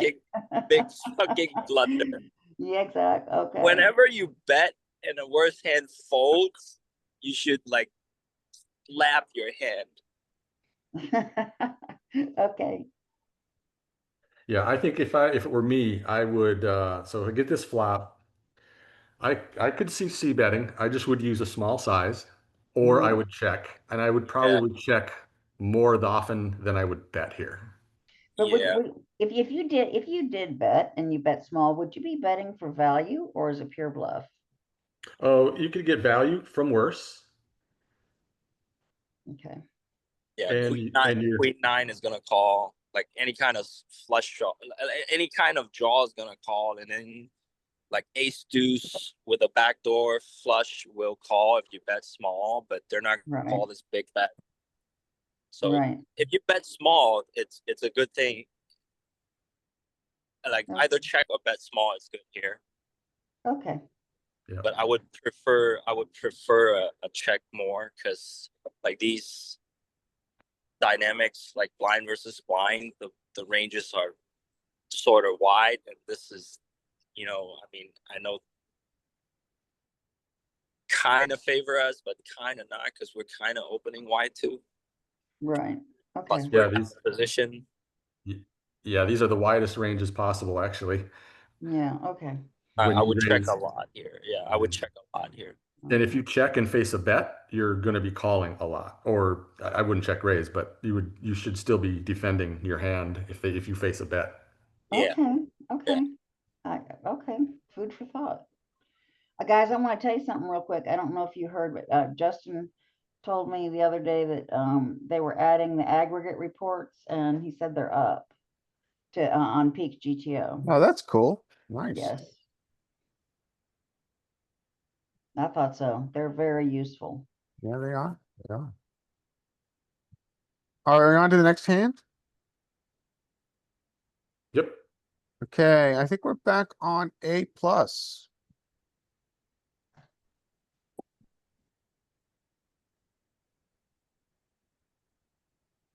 A plus, are you with us? If not, we will move on.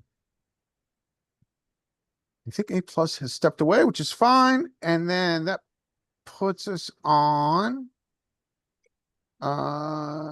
Sam. Again, he became A minus. And A plus at the moment is A minus. I think it'll be that Right. soon, I would imagine.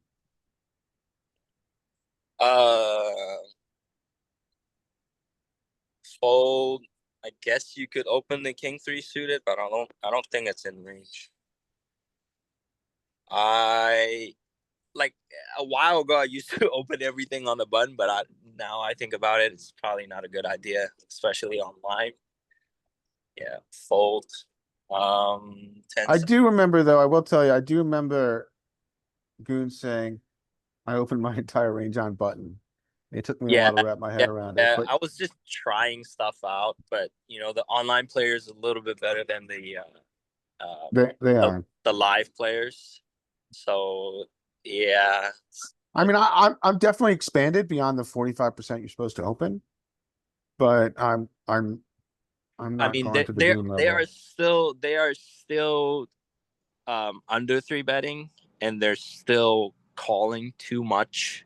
Yeah. But it's not as severe as live.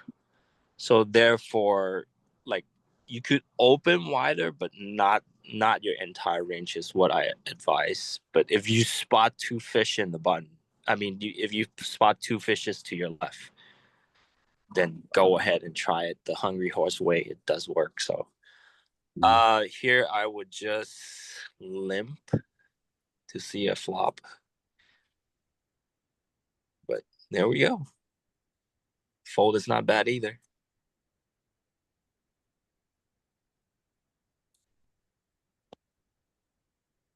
Are we bound to the next hand? Yep. All right, so it was Sam. Me Back again? on back No. on me. Okay. Queen 5 is too early. I don't think we get to open this early. Oh, yes, we do. If I'm being a nit? I think so. Let's take a look. A nit. And so I use I use old school poker coaching ranges, and this is I'm too lazy to learn new ones, but this is right on the cut. This is a fold in the old ones. I just checked, but Yeah. okay, we're opening. Villain 2 opens it. And it I don't this should just be a fold. Okay, one more hand for me, sir. Everybody Okay. gets to have post flop experiences. Yeah, so we'll do that. So like Sam missed his post flop last time. If it's an easy pre flop thing, we'll do another one Yeah. for the contestant. Yeah, it's for the exactly. We got another go. This should actually fold around again. And this is going to not fold around. Aces will, oh, look at how deep we are. Well, I guess we're not that deep because kings are where they are. Aces open, aces should open. Okay, this is fine. Do whatever you want, with aces. Kings is a pure 3-bet. This is gonna go on all in pre. This is an interesting sizing. Yeah, this sizing's fine. So here, and we can talk about this. There is some portion of trapping. I would never trap out of position, but in position you can trap at some frequency. Why is that? Larry, why would you never trap out of position? Well, last action's important, right? Right? So being the last thing, I guess really, I'm trying to go remember the theory. So I think the theory is that we have inherently a disadvantage playing out of position. Sure. In theory, the lower the SPR, the stack to pot ratio on flop that we have, the less of a positional disadvantage we have playing out of position. Okay. And so because of that, we want to fast play our value hands pre out of position. Now, let's reverse that around. Why do we trap at some frequency with aces and kings here in the 3-bet pot in position? Well, it's now reversed. We have a positional advantage, which is increased at a high SPR. But more importantly, we are the last to act. We can always get all the money in on river Yeah, there you go. easily That because makes we're sense. going to have last action. I'm Sure. curious if anybody else has anything to add to that, but that's how I remember it. No, that sounds about right. Okay. This is my hand, right? Okay, so villain 4 can both trap and both in position 4-bet, which are not common. The size I would use here it's like 21, 22. And I think either is fine. Let's see what he does. Okay, yeah, this is fine. So this is gonna stack. So kings now have a pure shove.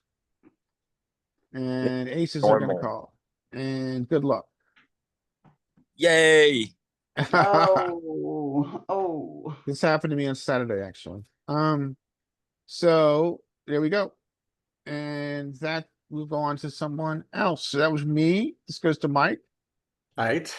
Fold. This should get a walk. Well, Jack 9 off. No, I wouldn't raise Jack 9 off in the cutoff, but they do.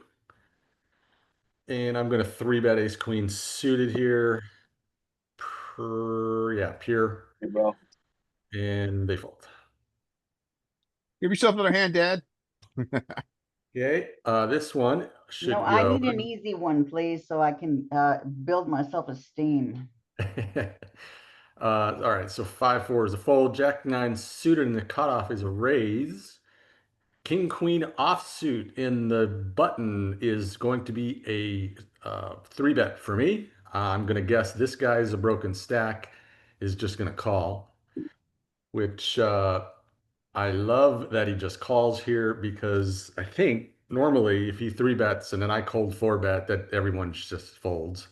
But now I get to squeeze with a range that some people just are going to be like, screw you, I don't believe you. Yeah. So I squeeze, and everyone should fold here. But we Ah, get the call from the Oh. king queen. I could not describe to you guys how poor this call is. Now, let's just, for the group, let's just talk honestly about king, queen off is a horrible hand this deep to have. No one here, frankly, should be calling any 3-bets with king, queen off. I'm happy for someone to disagree with me. I clearly am very passionate about this, This is wonderful. This is wonderful. but it's wonderful for aces, yeah. Wonderful. Keep doing it. Keep doing it.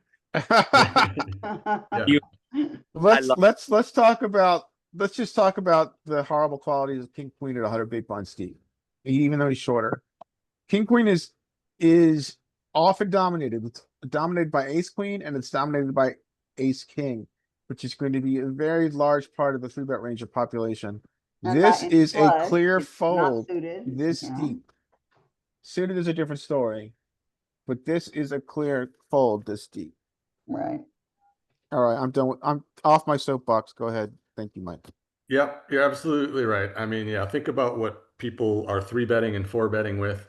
Aces, kings, queens, jacks occasionally, ace, king, ace, queen suited. Think about all those hands that king, queen is up against. Jacks are your best bet. About the Even if, 5 suited. even if somebody's three betting or 4-betting with ace 5 suited, you're still in crappy hell. King 10 suited, you're loving it, but nobody ever does that except those of us on this call. All right, so we got the flop and we get a kind of a flop that's not great for aces. Somebody who flatted on the button and then flatted a 3-bet. We have 6 hands on the guy, so we don't know anything about him except what we've just seen. I don't think I can count on him to bet very often, so I'm sure I just go ahead and c bet here. And can I just size up, or should I just go for the typical B33? I would argue we could just like B50 against this type of player, but what do? I go 30 B33. Our stacked pot ratio is pretty small now, so I think we're okay doing any size. We get the fold. Well played, sir. All Any right. argument to doing anything else here? No, I like your sizing. I think B33 is fine. I mean, you can argue maybe. I mean, you can argue with the ace of clubs that check raise is kind of sexy, but I don't think in a 3-bet pot when you do that. I think this is fine. Would you Yeah. ever trap check raise here? Oh, I would yeah, versus certain opponents, absolutely. Yeah. So maybe if you had like 60 hands on him, he had a very high aggression factor. You might check raise. Yeah, for sure. And I'm also thinking like sizing up here, just because I think somebody's not going to be as inelastic to sizing. So like if they have a hand they're going to call B33 with, they're probably going to have a hand they call B50 with. Yeah, that's valid. It's totally valid. For a board like this that has that you're not going to be, how much do you think you're going to be c-betting this just percentage wise? You In think theory? In theory? Yeah. I would think it's pretty like split, like fairly 50-50, like maybe 60-40 on the C-bets frequency is my guess. Do you think you'll bet that 60% of the time out of position? 7, 8, 10? Well, with this hand? No, just in general. What's just like what's your what Oh is yeah, your what do you I think would your check. percentage is totally? I think it's Yeah, like I would check this flop pretty frequently. Yeah, for sure. so Like right. So if it's a ace frequent king. check, should the bet size be bigger? So what I'm saying is if you're checking this frequently and you're only betting it 40% of the time, wouldn't you bet this? Wouldn't the bet size be like 50 or 60% a pot or something like that? No, I don't think so. I think bet sizing is going to be tend to be on the small side because stack to pot here is pretty low. Oh, okay. So like when he calls here, the pot's going to be what, 52, 53, and he's going to have a pot size bet after that. If you go bigger, Yeah. Yeah, then it doesn't make any difference. Yeah, okay. and this flop, I don't think is great for out of position. So let's check it out. Let's see if we go, we could probably do this. What was the pre-flop configuration? Was it button? No, it was cutoff, call, three bet, and then call. They're not going to have I any. don't think this is gonna exist, because I don't No, think Yeah, this it's not doesn't. going to exist because they're not going to have any calls on the button to a Mhm. three bet. Yeah. Maybe they will after cutoff folds. It'll be pairs. And Yeah, exactly. it'll be Fold, some pairs and cutoff some fold. yeah, some your suited aces and Oh, It's they stuff. got got, some. yeah, it does. And it was, what was it? 10, 7 of clubs, 8 of hearts, 10, 7 of clubs, 8 of hearts. So let's see. Let's see if our frequencies were, yeah, 60, 40-ish. I thought it would be betting more on the 60 side, but it's checking more. Yeah, it's checking more. You should be betting like 40% or something like What that. I find most interesting here is that aces check the most out of all the overpairs because it needs the least protection. I'm Mhm. curious if we better check more with the ace of clubs. My guess is we check more. Click on the 8. Yeah, there it is, the ace. So how often is the ace? The ace is betting. So we're checking more with the ace of clubs because we just need less protection. Yeah. So I was just saying I would have gone a little higher. I'd have been between 50 and 75% of pot because but it's basically it's a good even split between 33 and 50, 18 and 21. Yeah. Yeah, this is an interesting spot. Mhm. Now if we, since we're here, oh, I'm sorry, go ahead. Oh, wait, those were donk frequencies. I'm sorry, never mind. Those are C-bet frequencies. Yeah. Yeah, see, but yeah, because you used to be better. He does not fold much. He's going crazy with his best pair.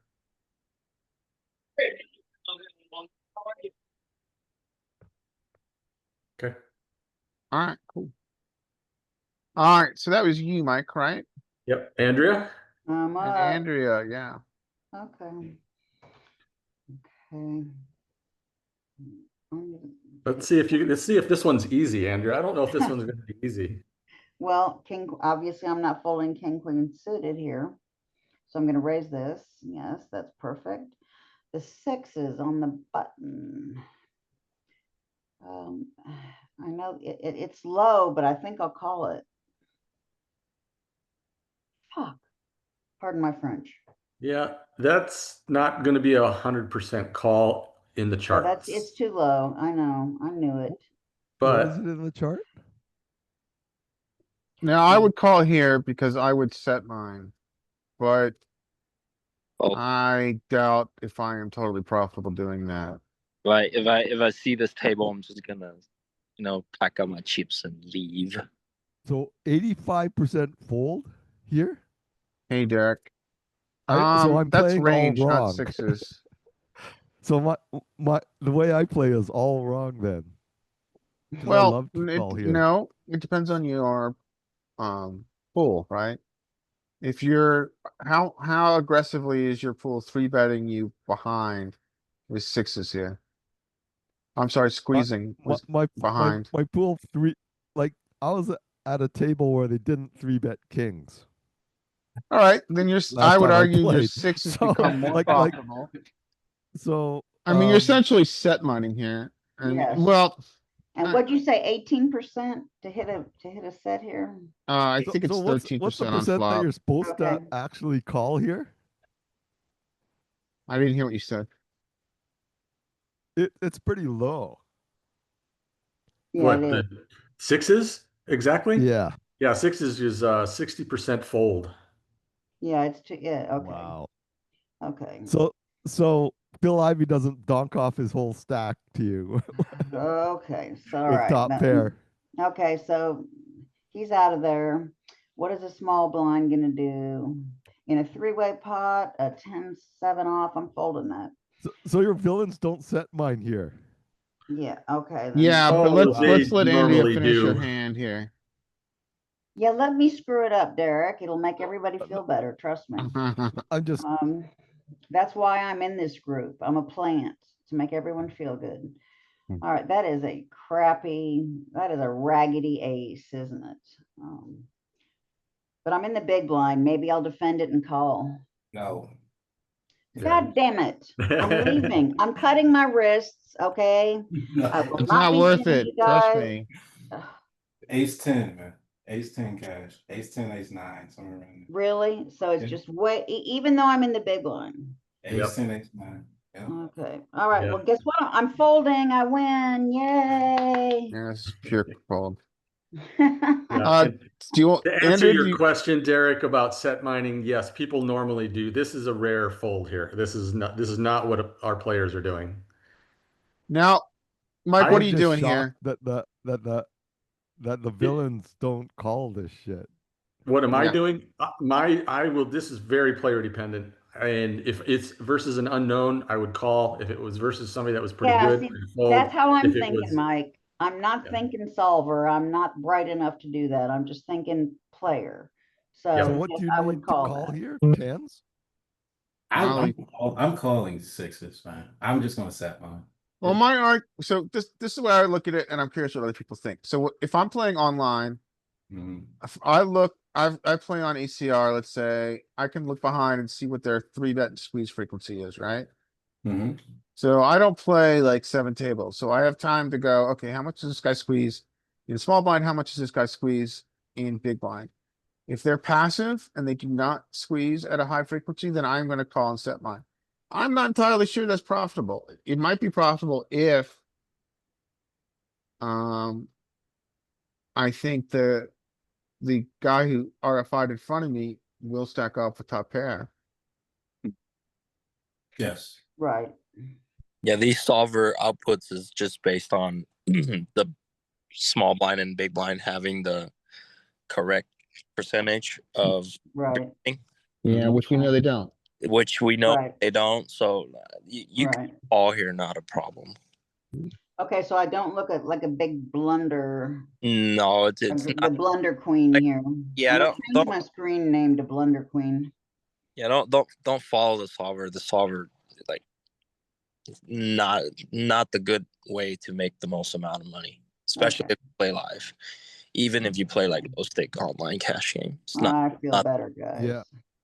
I'm actually shocked by the solver lots of times, so Yeah, I don't really know what the solver does, but because I actually think humans have it right. The better players, like the way that they're playing, they're exploiting a certain groups of players. Yes. The way that they're doing stuff like under check raising as a bluff because people are calling too much. So they're actually doing the right thing. Yeah. yeah, Yeah, the way yeah. I play has nothing to do with solvers. Yeah, no. Probably. No. So I'm assuming you're gonna call sixes, fives, and fours every time and just set mine. Yeah. Set. Unless the guy in the big blind and the small blind are, unless they're really good players, and then maybe you can fold. Yeah, if I got 2 pros in the big blind, then I might think about it. But I'm playing 1-3. How often do you see 2 pros? Yeah. They Yeah. don't. Like you see them calling as soon as you see them calling like queen 9 suited from the blinds when the low jack hijack open and the button calls. Good you point. like Good point. even yeah, even if they're a winning player, you could just put them into the bucket where they're just the type of player that is focusing on value betting. Yeah. Right, right. All Yeah, right, so and are we going on to the next hand? yeah, Well, Andrew, you didn't get a post flop action here. Would you like to have another hand Sure, before I'd we love go one. post flop? Yes, is that a yes? I'm sorry. Yes, I would love to try. I would love to scrub another one. Hand it to me. Okay. I don't know Bring if it this on. hand's gonna, well, what would you do in this hand, Andrew? Okay. I'm trying to figure out where everybody is. Okay. The Jack 9 under the gun, that gotta go. That's gotta fold. Jack 3 gotta go. That sucks. Okay, now I'm going to raise that. Yeah, I was just gonna say 3 looks perfect, and then the 8-4, that's not worth playing. Yeah, you're Ooh. right. You nailed it. That's a. All right, so we've got a player who is playing a very wide defending range. This is one of the worst hands in poker. Yeah, well, I'm not playing that. Who else is with me, or would you have No, this is a that or blunder. not? No, call this it, this is a is blunder. clearly a terrible play. Just checking, Yep. okay, so then I got to play King 9 ace. I got 2 hearts. I have 1 heart. The blind, he's got nothing. I'm probably going to check the Queen 9, Now, and yep. I'm going to check that. Got a whole lot of nada. 7. Now I got a pair of 9, so I may want to go and draw. Yeah, I may want to take the pot now. So I may bet. I'm going to bet kind of big here. If it's me, maybe bet 7. Okay. Yeah, I don't No. think we should be betting Oh. large here with our hand. God damn it, guys! Well, What did I do wrong? What? Tell me why that was wrong. Let's go back here. So let's see. So yes, we're raising Queen 9 suited in the small blind, and let's play it like this. Here, let's do this. Okay. Well, I guess Okay. we can't. We don't know these cards, okay? Right. So we're playing Queen 9 because we knew Okay. he would have that. Yes. So he may have had an ace. I got you. Well, okay. So now on this flop, you get an ace King 9 flop. In theory, where does the advantage lie? Okay, you've got bottom pair. And don't worry about No, no, I'm the looking. actual I know you're cards. saying ranger nut, and I'm not sure. So we raised in the small blind and got called in the big blind, and we get Okay, an so I ace guess the king. advantage lays with the small blind. Yeah, and why would that be? Can you talk that out? Well, if he bet, well, I probably got fuck. No, I don't. I'm afraid I'm going to look stupid. I have freaked myself out. Sorry. Yeah, no sweat. Yeah, and that's okay. So I just wanted to see if maybe you could kind of see when we get this flop, and we were the initial raiser, and we got a call. Yeah. And that favors the pre-flop raiser. This flop does. Yeah, this flop in two high particular cards, is, and I've got two suited cards. So this definitely favors a pre-flop raiser. this flop in particular is extremely good for somebody who raised free flop because Right. the raiser is going to have all of the best aces. They're going to have set of aces. They can have a set of Sure. kings. They can have a set Right. of nines. They can have Right. two pair, any of the two pairs that are up there. Right. Now, the big blind is not going to have aces, kings, ace, king, right? They're not going to have Right. any of those hands. Okay. So your range advantage is massive, and your nut And advantage my nut advantage as well. is massive. Yes, got it. Now, your hand in particular may not be great. No, I understand. It's my range though. Yeah. Yeah. I got to tell you guys something real quick, and you won't even believe this, but I wrote the quizzes for the cash masterclass and the tournament masterclass, but that was 5 years ago, and I took 5 years off of playing poker, so I am rusty. But I did used to know this. Just to let you know, I actually did used to have a pretty, but didn't play for 5 years. I'm just now getting back into it. So Okay. Look at Welcome that, back. checking 70%. yeah. And when we do bet, look at the bet sizes it wants to use.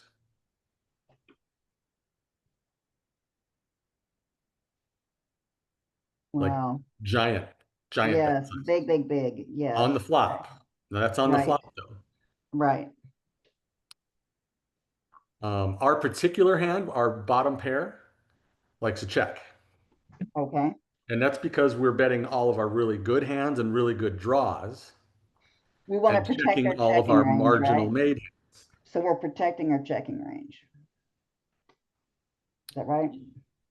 Yes, there's some protection of your checking range in here, absolutely. Because look at all of your ace highs. Right. I mean, Exactly. your top Okay. pairs are checking. Yep. So why is he checking 70%? What's the on that kind of board that favors you? Plus, you're very quiet, but I think the argument here is that ranges are super wide. This is a very tough spot to play just because you've got very wide ranges. If you look at, I mean, clearly small blind does have an equity advantage, but my argument would be generally with very wide ranges where it's very hard to put your opponent on a particular combo or to understand what his range is relative to the board. Out of position, you're going to play more defensively. Now, Yeah. I'm happy for someone else to disagree with me, but that's so if we looked at, I mean, Mike knows solver play a lot better than I do these days, but I think generally if we look at blind versus blind, single raise pots, we're doing a lot of checking across our entire range out of position.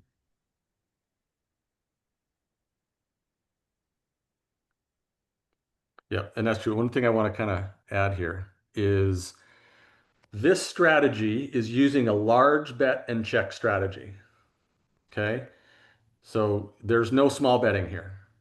Now, if we were to take our strategy and say, hey, let's node lock and let's only give us a small bet size on this flop. In other words, we're not going to ever use a big bet. Let's say we node lock it and tell the strategy, the sim that, hey, we want to only use a B33 when we're playing here. This would change significantly. You would see, I'm going to guess, I can't do it because I don't have the proper software. But if we node lock this to only use a B33, which is common, it's a common strategy to use. Mhm.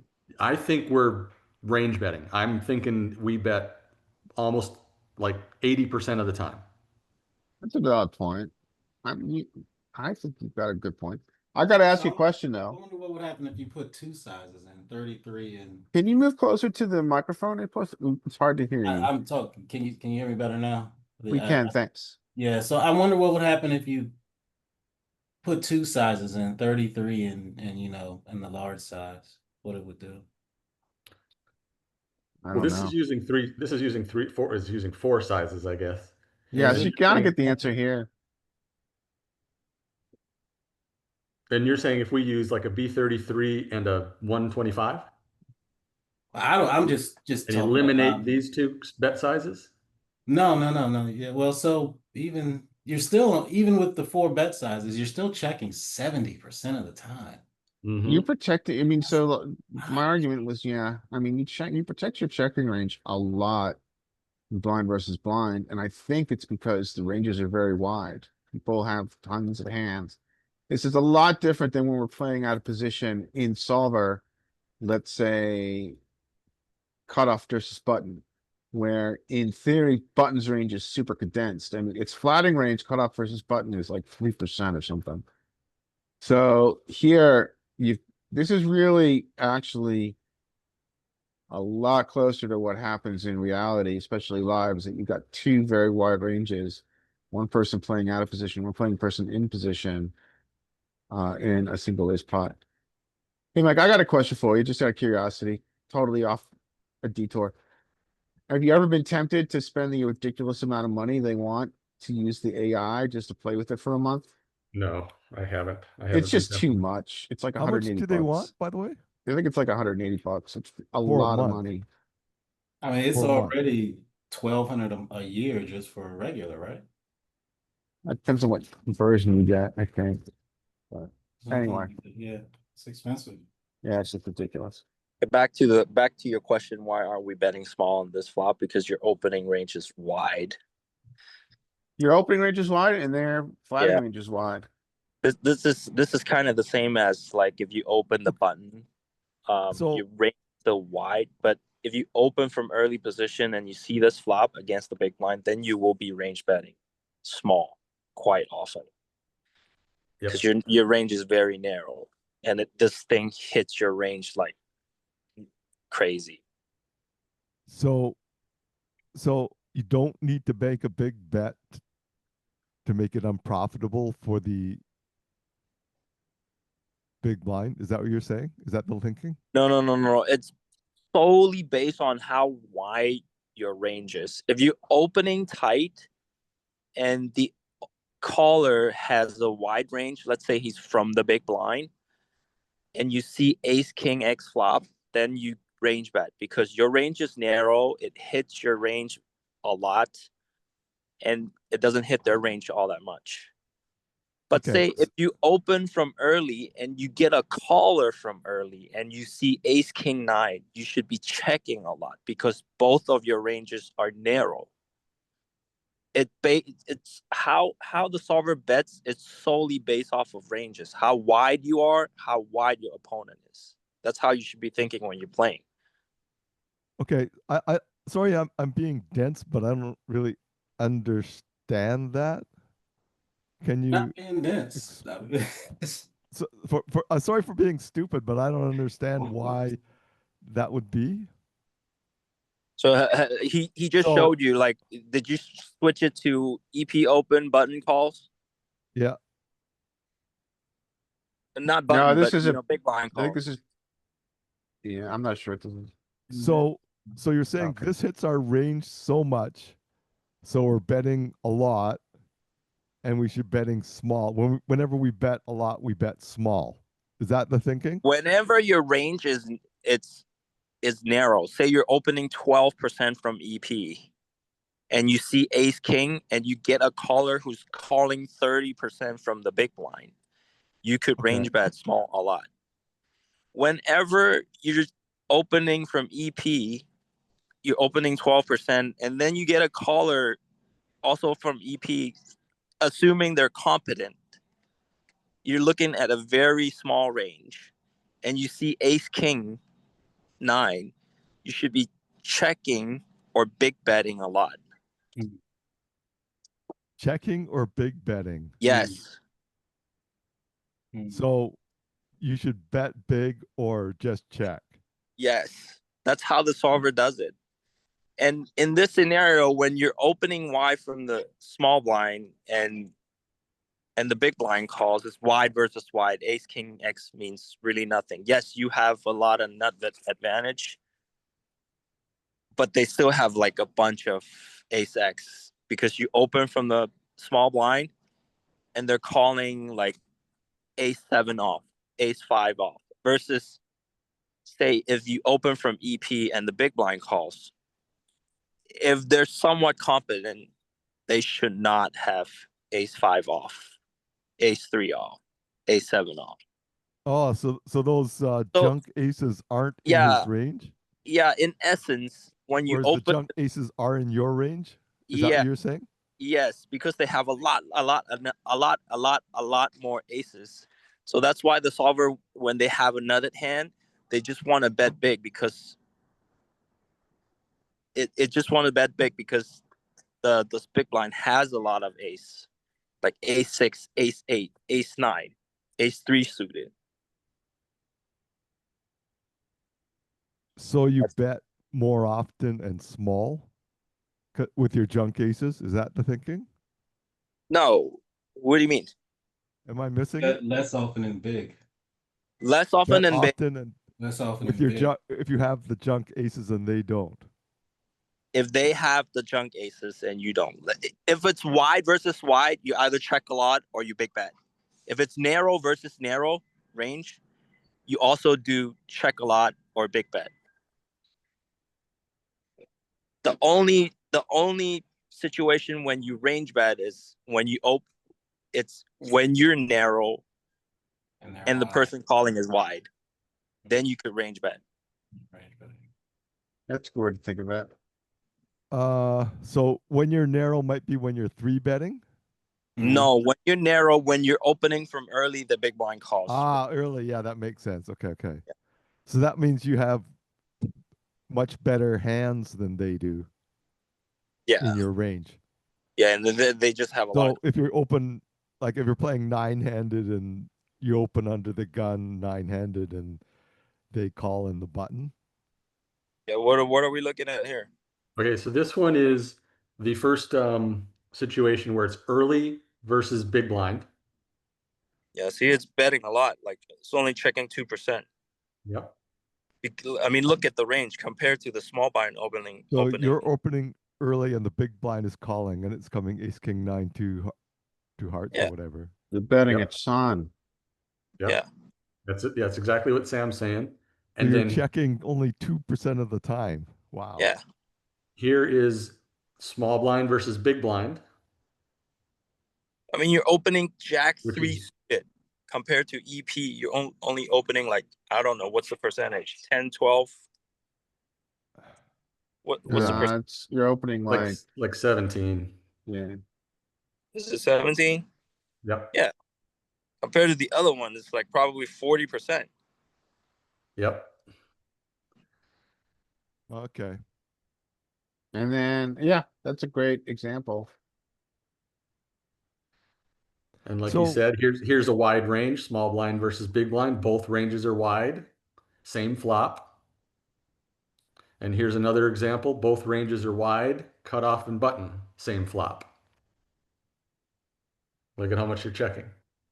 Wow. That's a lot of checking. Yep. I can't show us early versus early because I don't have that It version. doesn't exist, you know. And this is, yeah, so this is almost, and we see this over and over again, cutoff versus button. Now, I will say maybe modify this against humans, but this is pure theory. But anyway, that was Andrea's hand, right? Yeah. I Yeah. have So, one sorry more for question. derailing it. I was just like That's all right. not getting it. A plus, go ahead. What were you gonna say? I have one more question. So this board hits us tremendously hard. So you would think this is one of the better, probably the best board that we could possibly get for us raising and them calling. Is there a board that exists where the small blind is betting 50% of the time into big blind? We don't have we really need access to reports for that. We don't have it, but you have a good question, and Yeah, I think I could find you a flop where the small blind will bet more than 50%. Is that what you're thinking? Yeah, so and this goes back to like this is basically heads up play, right? Does the same logic flow to heads up play, or is this just nine-handed, eight or nine-handed?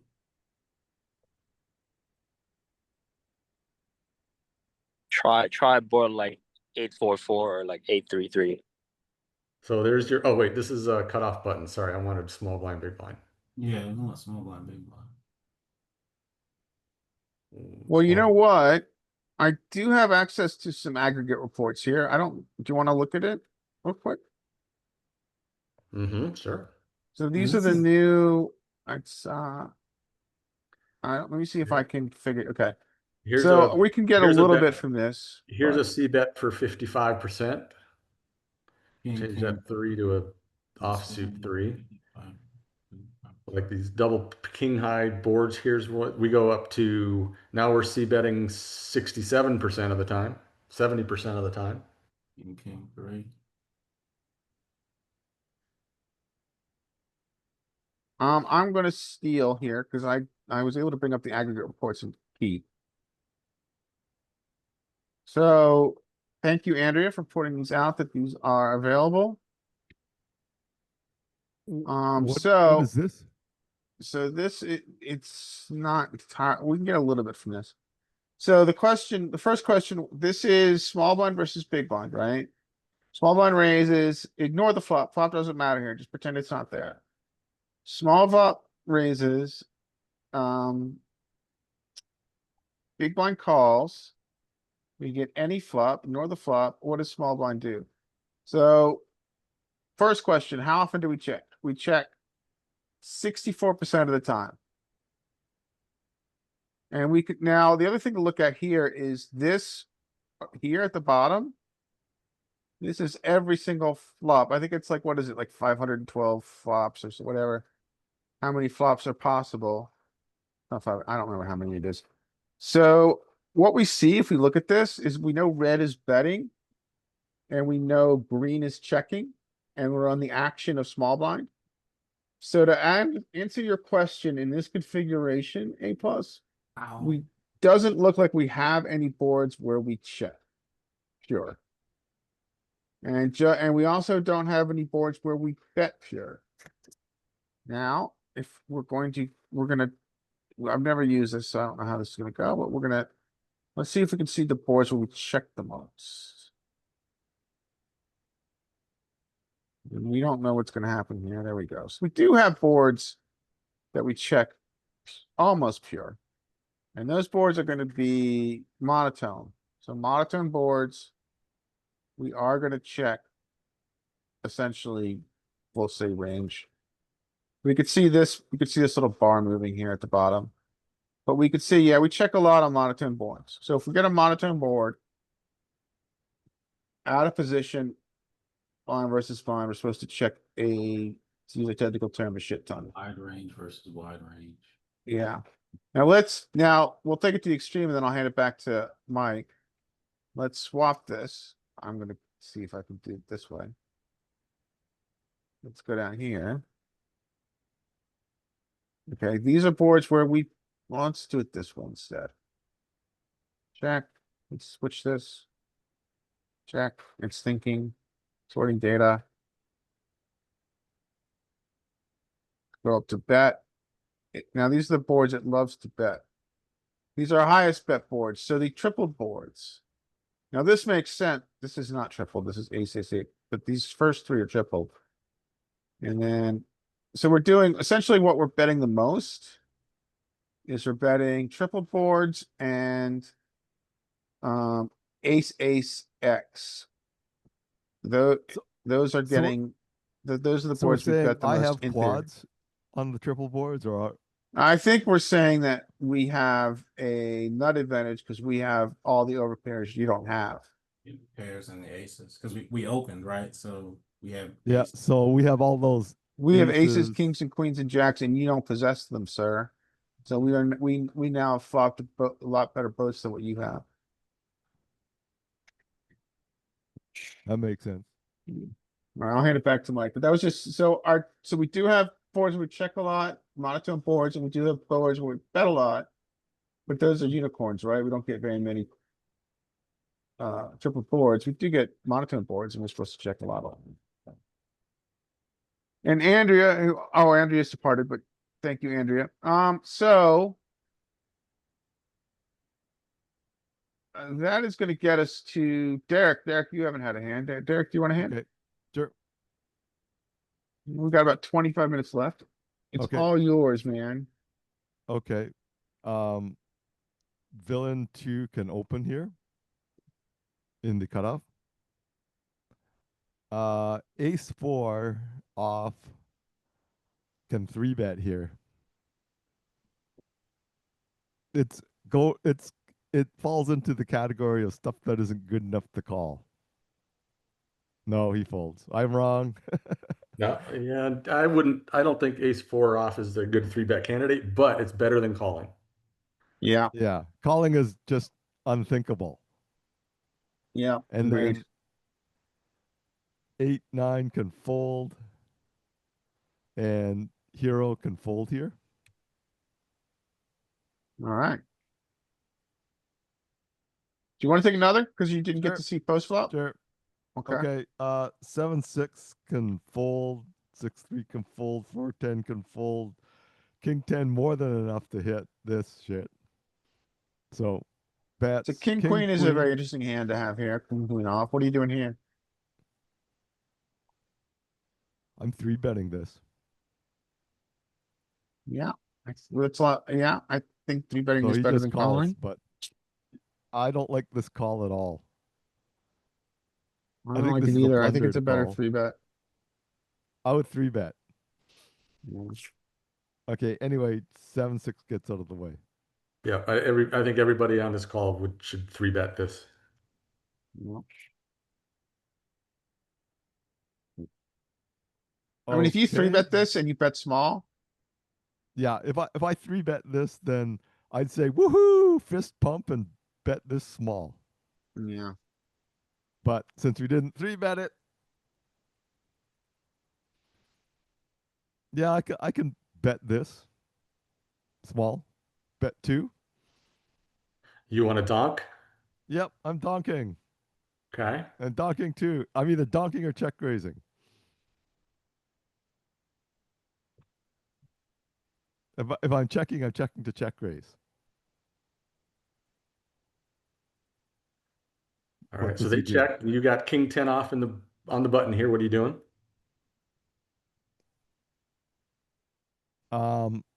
We get the bet here. Bet 2. Okay. Check raise. Make it 9. Oh, that's terrible. He calls. Okay.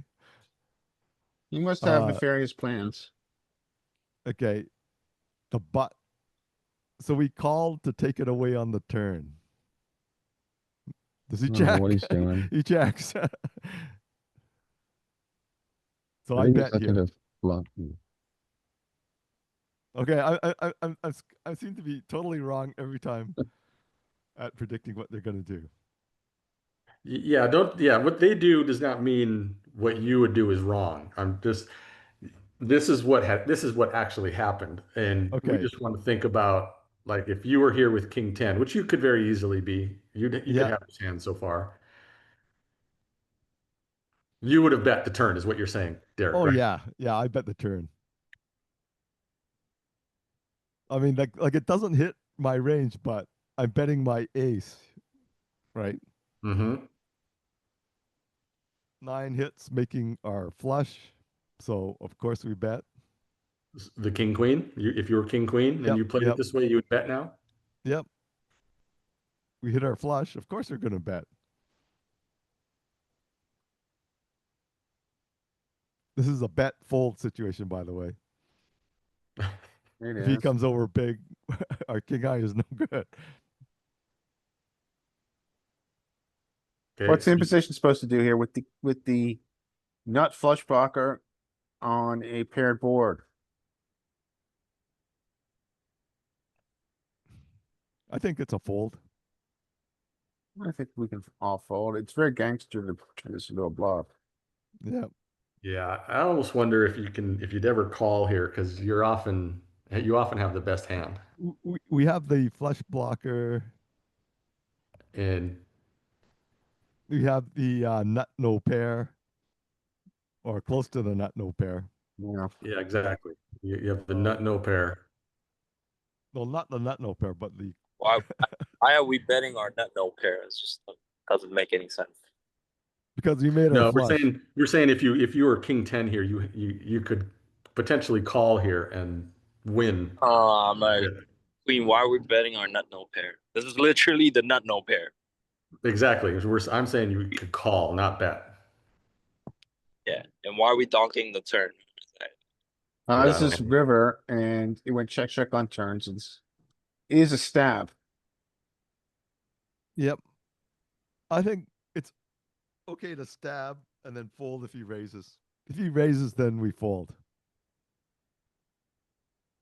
Because most but people don't have the balls to check to bluff us. Yeah. You're folding out everything else, and then he's gonna call you with a pair. Well, Right. why All are right. we We're So bluffing. We're bluffing. bluffing off King what? queen off is bluffing. Yeah, but what are you trying to bluff? What are you trying to get the fold? Like fours, We threes, made our fours, flush. fives, sixes, sevens. We made our flush. You want to? So you want? What do you want to fold? well, what It's not we. It's what's their range. Yeah. I mean, the what do you- size was too. I don't mind the bluff. I mean, clearly he's calling on flop. with the ability to bluff later if it goes check, check, turn. I don't like his size. I would have used a bigger size here. But he's not calling on flop in order to try to hit a king or queen. I would anticipate. I think he's calling on flop so that if it does go check, check, turn, because okay, the way I look at this is a nuts or nothing situation. Mm-hmm. You either have an AC dunk. Mm-hmm. He calls here Mm-hmm. in the anticipation that at some frequency, it's gonna go check, check, turn. Mm-hmm. Would not have eights, nines. And then when it goes check, check, turn, he is then gonna be able to steal it. Now, I don't particularly like his size, but his size might be driven by the fact that again, it's nuts or nothing. The 9 diamond kind of muddies the water, but I anticipate he didn't call flop in order to try to hit a king or queen. He called flop so that he could bluff river if it goes check, check, turn.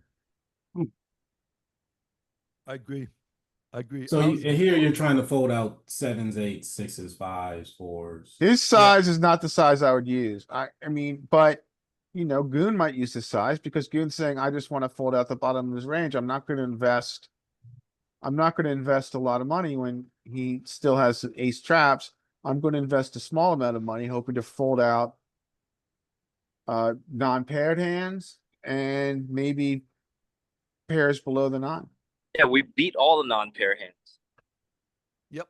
Yeah, that's So yeah. you're saying, He's saying that So- the point of betting is Yeah, I see your point. Ooh. I mean, if that you're already beating everything. It's non-paired. yeah, okay. We're That's not fine. We can go check.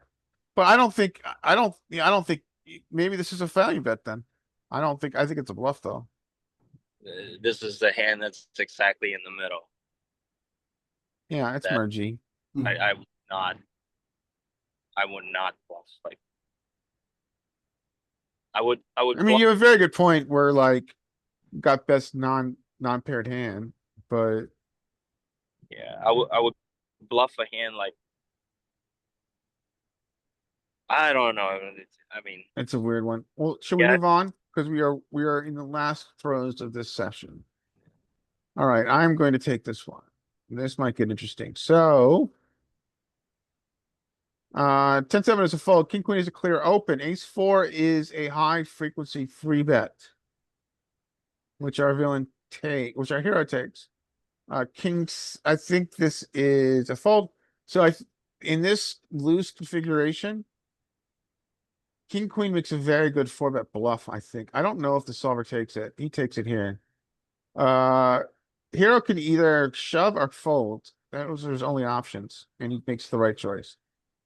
I remember this. I was gonna shove just based on what I've seen from him so far. Yeah, you've got, I mean, ace 5 here, I think takes it a lot, but okay, I get to do the one. Yay. So 8-7 suited does get to open on the cutoff here at some frequency. How often? It depends on which charts, but it's ace 8 here is, I think, a call. We're not three betting from this region very often. It might be different big blind, but yeah, I think this is pretty much just a call. So this is gonna get interesting. There's no donks on this texture, but this is a beautiful check raise. So I would check. We can imagine there's gonna be a lot of range betting here. Let's see, he checks back. Okay. You and think let's you see. think do you think this is a range bet situation?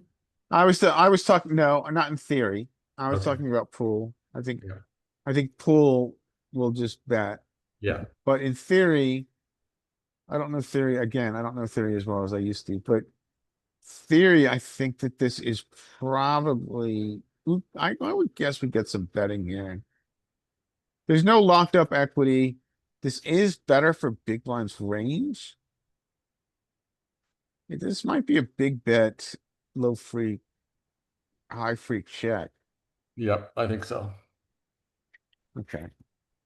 So, all right, so so, can you explain why? um, Because we don't want to get blown off our flush draw.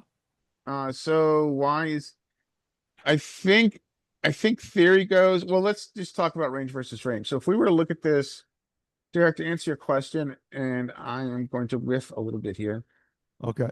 but on flop, Okay, well, never mind. We can use the solver. I was gonna say, you keep going while I put it in. Okay, in theory, which is all range versus range interaction, right? Hmm. Although in position has an overpair advantage, his big blind does not have aces, kings, queens, ace, king, jacks, etc. In an SRP, we do have an overpair advantage, but I think big blind does have a bit of a nut advantage because they've got, now, do they? Essentially, I think what's happening here is that if you look at range versus range, we are going to have a range advantage, but we don't have a nut advantage. We And have more so nines when and that fives? happens, We have more nines and fives? Is that what it is? no, I think there's equal nines and fives in this configuration. Yeah, because they're both, he'd be opening Yeah, nines so here and we fives, go. yeah. So there, it's a jump ball, right? In a lot of ways here, where they're pretty close. Cutoff does have a bit of a range advantage, and then it's got a clear nut. Well, it does. I don't know. It's above 80%. It doesn't really have a nut advantage, actually. This is a little deceptive. Because if you look, they kind of come together because they both have nines and fives at the very Yep. top of the equity chart. Yep. So, and this is a jump ball. We can see it's like, it's betting, it's betting half the time, and it's pulling bets from its three default sizes, where B33, B50, B75. So there's no clear, this flop does not allow for a clear strategy, which we know because we can see that betting is mixed across all three sizings, not including overbet. And in addition, we can see it's betting across its entire range. It looks like pretty much all hands are betting at some frequency. So this is very muddy kind of flop where we don't have like clarity as to what a strategy is, which is going to happen. Mike, what do you think? What's your opinion here? Oh, yeah, no, that we can see some larger bet sizes coming in on this flop and checking half the time. So Yeah. So now it gets interesting, right? So when check flop, villain has nuts. Those are good. And the SPR is ridiculous. The SPR is 18. I think you want to, and the king is something that imposition's going to have. I think because of SPR, you are compelled to bet here. And I mean, it's kind of choose your own adventure at this point. If we were to put this in solver, where you can bet small, bet big. I would usually bet big here. He's choosing to trap, probably trap sometimes. Villain has no equity here. You're very bottom of range. You probably can bluff at some frequency here at the very bottom of your range.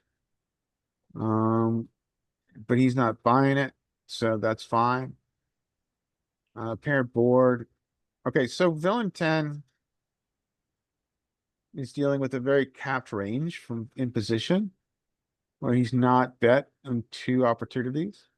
So you're generally, I think, going to bet small here, like a maybe even a you probably even have like a blocker bet here, sizing. So it goes, so he's continued to trap, and villain 6 has to make a decision. I would probably now fall into the trap too. After check. And so the question now becomes what size villain 10 is. Villain 10 isn't too worried about the paired board when there's been no action. So I would go 20 to 25 here. 20 to 30. That he is very afraid of this is a blunder. He's very afraid of the What? paired board. What? He's afraid of the paired board. He hasn't And- heard of bet folding. wow, Yeah. that's pretty terrible. It's a blunder. I could see bet folding rather than calling. Calling is I think never right there. I think you need to, it's an error. It's a blunder. So okay, so check. So he's got 8-7, right? He's checking this.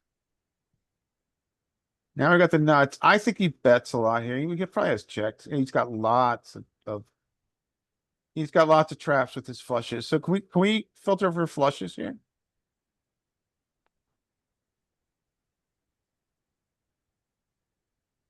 And then oh yeah, that one.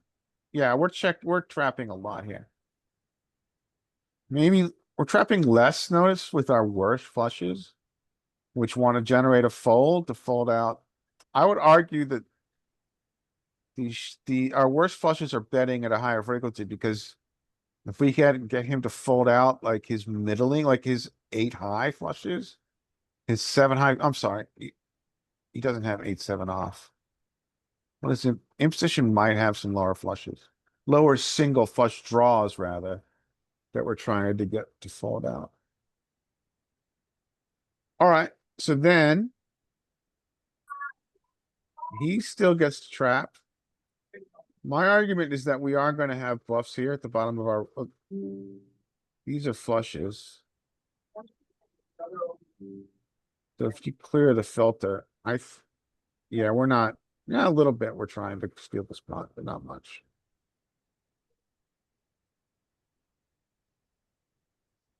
So it goes check, check. 5. We've got to value bet the nuts, right? Not the nuts, spread board. Yeah, I guess we continue to trap. Aren't you clever solver? Can you filter for flushes again and see how much we're. But so the solver says that we should trap. Well, yeah, because it makes sense in the sense that we know that position doesn't have much, Hmm. and we have an awesome hand. Usually, I try to get as much money in the pot as quickly as possible. I think that's fine. Solver's Because just being solver and My players understanding. don't fold enough, Yeah, so I'm just exploiting the fact that they don't fold enough. So yeah, that's fine. I don't, and they're passive. I don't rely on them to bet. So now this is interesting. So what sizing are we using with? So when he bluffs, and he's bluffing at B78, which is essentially what we saw. Well, And we raised to 15. and then he pops us with his And he air. repops all in. So if he repops all in, then we're going to be indifferent, but you can just overfold. Yeah. I mean, I- if he repops all in, what are you scared of? K5? So I think that it's most people don't have the balls to. There's only K5 is the only thing that exists that he could possibly repop all in. so Yeah. flush. So here our flushes are indifferent, and but we can just fold because we don't need a hero in this situation. Yep, I agree. If he pops it back to us, then Yeah. I was always planning to bet fold anyway. Yeah, I think that's best. That's an interesting hand. Thank you for running it through solver. Mike, take a hand.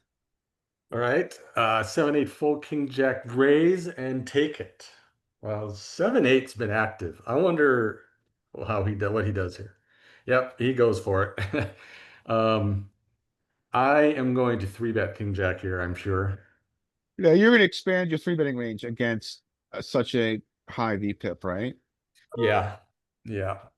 Okay. It's not really much of an expansion, actually. I think I'd probably 3-bet king jack off versus a cutoff pretty much anywhere.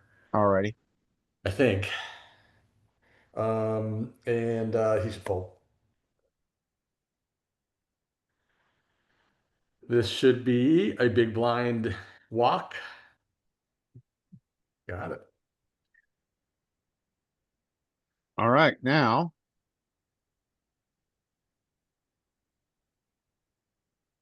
You didn't go post flop. Take this one post flop, sir. Okay, ace queen raise, king's 3-bet. And let's see what size he makes it. Oh, okay. We get a flat. This was this ace 9 guy, which we didn't see. So he's clearly just a nit that doesn't want to put his money in without the absolute nuts. Yeah, this is It's the guy who interesting. just called Kings with the are a flush. drawing hand. We don't see this too much, do we? This kind of passivity. No, yeah, Uh, this is pretty rare. I've seen this 3 times in one session where I was in for 3,400. I got flatted by kings 3 times. Ah, it's pain. But at the end of the day, they're still under check raising as a bluff. So you just got to be very aware when you're playing on the table. Just don't play on your phone. When they check raise you on the flop or on the turn, they just have more thin value. It's still value. Yeah. All right. This is gonna get interesting. Let's see how passive this guy is. All right, so I'm assuming he's going to check here. He does. All right, so if we've got ace queen in the hijack and we got flatted in the small blind, we get this flop. If this is me with ace queen of hearts, I'm making it B75 or checking. Why Mm-hmm. though? Why? Oh, why? Because I just have a massive overpair advantage. I think ace queen of hearts, oh, like I said, either big bet or check is the strategy I'm using. Whether I take a big bet here, I might, so this is kind of an unknown player. I think I would probably go in the direction of a big bet here. I'm just going to try to put pressure on all their pairs. Fours, fives, sixes, eights, nines, tens, jacks even. And then potentially get called by some worse hands. Could they call with overcards like king, queen, and king, jack of clubs, diamonds, hearts, ace, jack of clubs, diamonds? So potentially they could call with worse. But yeah, that's the strategy I'd use. And I think in this case, with this flop, I'd go with the big bet. They go with like a B50. And of course, we're not, let's see, and they get check raised. And There we go. yeah, if I had ace queen and I did my strategy of the big bet and got check raised, I think I would then just probably just fold at that point. Mm-hmm. This with the backdoor hearts. It's small, it's pretty small, but I think villains are just they're just way too much value on this, and they're just not bluffing enough to make the call profitable, is what I'm thinking. So you probably just overfold. Like in theory, I'm sure this gets defended, but I think you should overfold it. What do you guys think? I think I think you generally can overfold the check raises against I humans. almost never see check raise bluffs, Yeah, I'll take semi a bluffs. Yeah. Like Yeah. they'd have to have something like 4-5 of hearts or something like that to make it semi bluff. But I don't see semi bluff check raises enough. But I if would a argue that's villain- why we can check raise bluff at a higher frequency Yep. Oh, I because agree. the population is not check raising enough. My check raise on flop is like 15%. And I think in the ag report, it's like 12%. Yep. If you see me at the table, feel free to check raise because I overfold. Yeah, I mean, so all of us should think about, Check raising, my opponents almost always just jump up on their chair and yell, "Yeah, yeah, got you," when they check raise. Like you can see it in their face.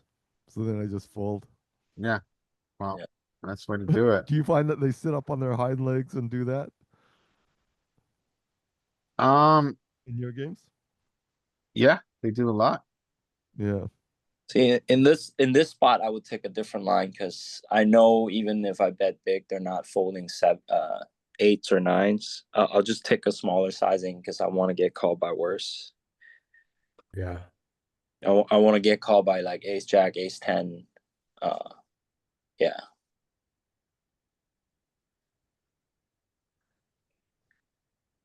All right, This should we is- make this?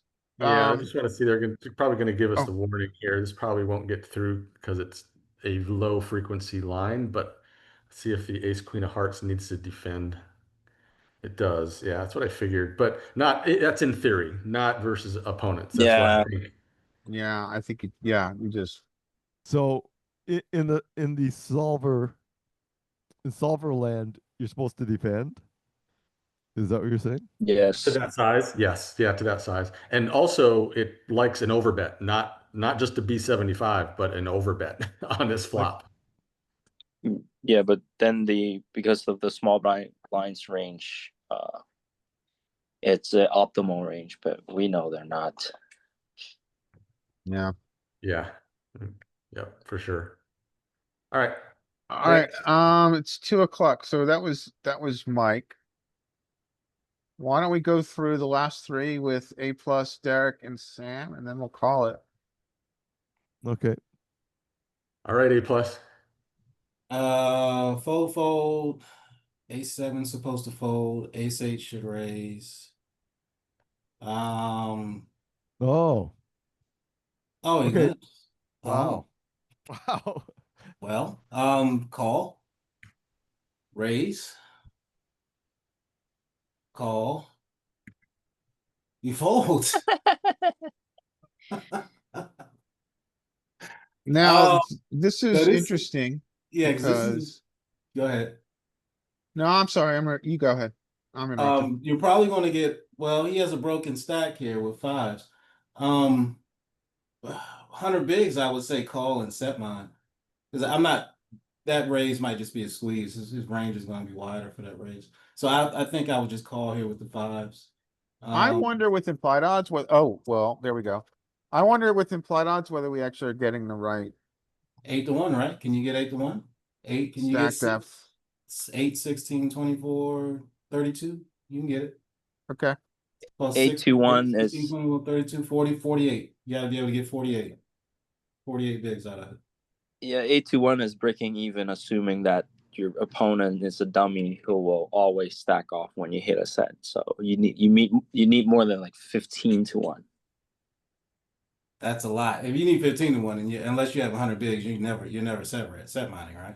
Yeah, you need 15 to 1 for the margin because the opponent could whiff. They might not stack off with top pair. Mm-hmm. That's why you need more than that. You can't. The odds to flop a set is 8 to 1, yes.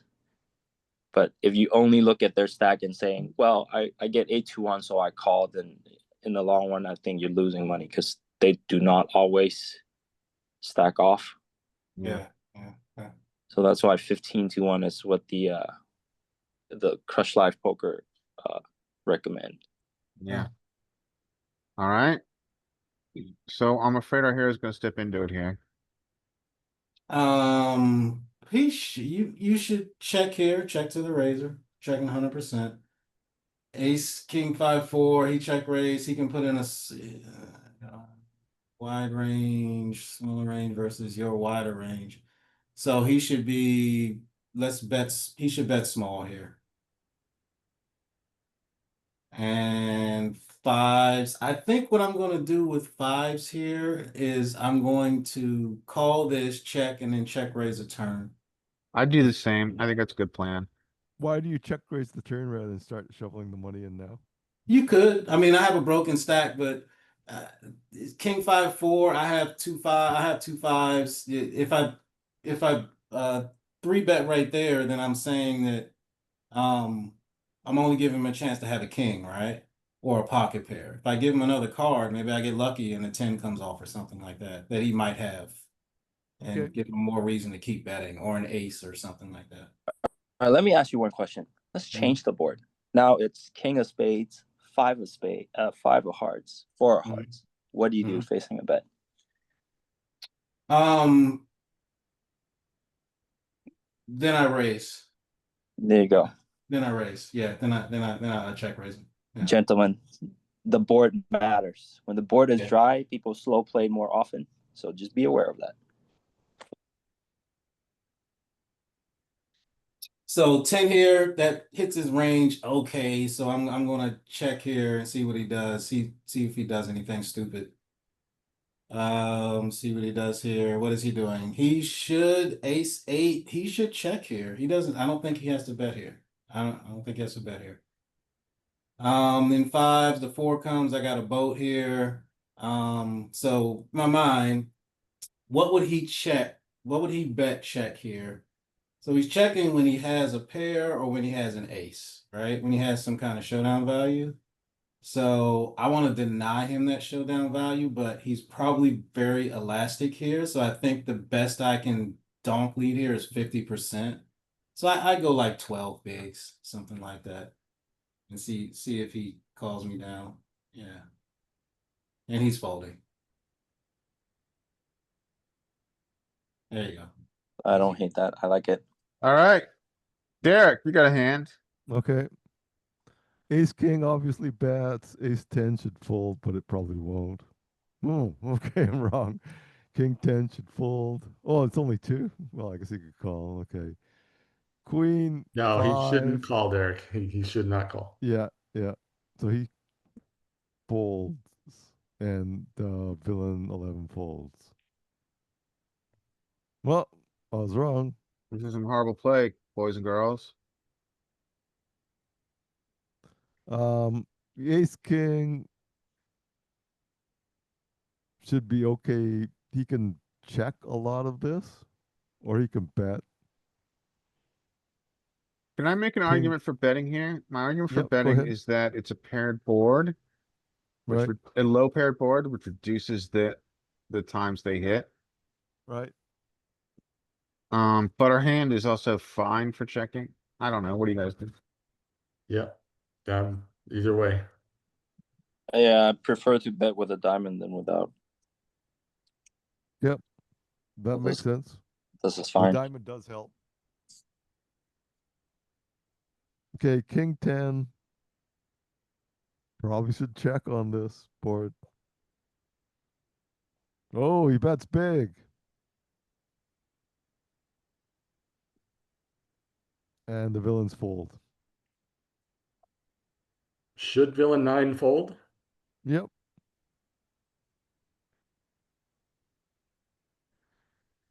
I don't know. I think I might defend. Although this is a pot size bet, but I'd be very, very indifferent here. Yep. I think that you could make a case for calling here. I think you call with the diamond. Yeah, with the diamond. King diamond. Or you continue, see if we get a diamond. All right. So this is the last hand of the day, and it goes to Sam. Open. Everybody muck. One more hand for Easy. Sam. Last hand of the Yep. day.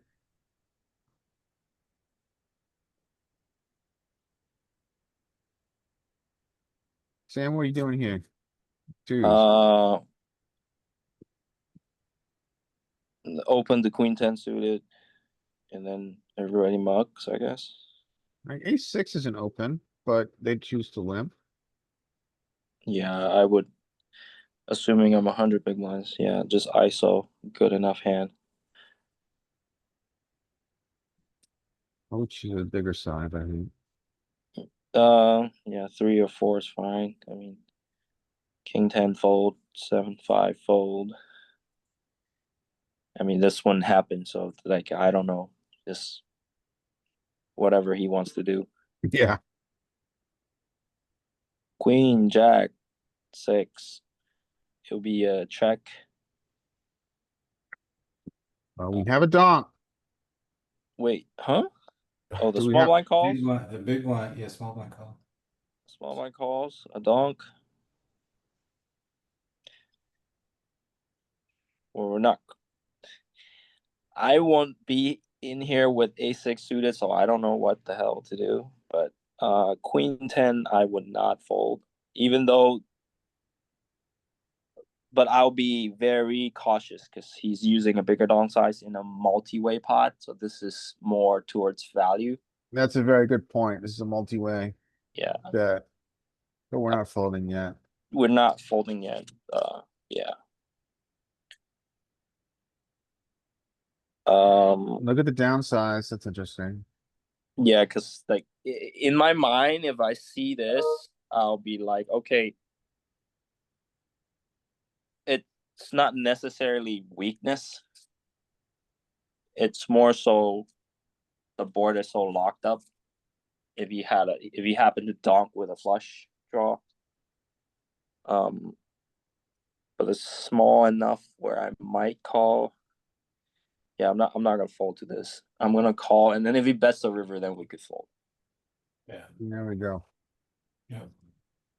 And there is our hand, our session done. Tomorrow, guys, let's do another one. And let's bring all some marked hands. You guys know the replayer. I'll have marked hands. I have a hand that I very curious to get your opinions on. Live hand I played last night, which is still stinging. And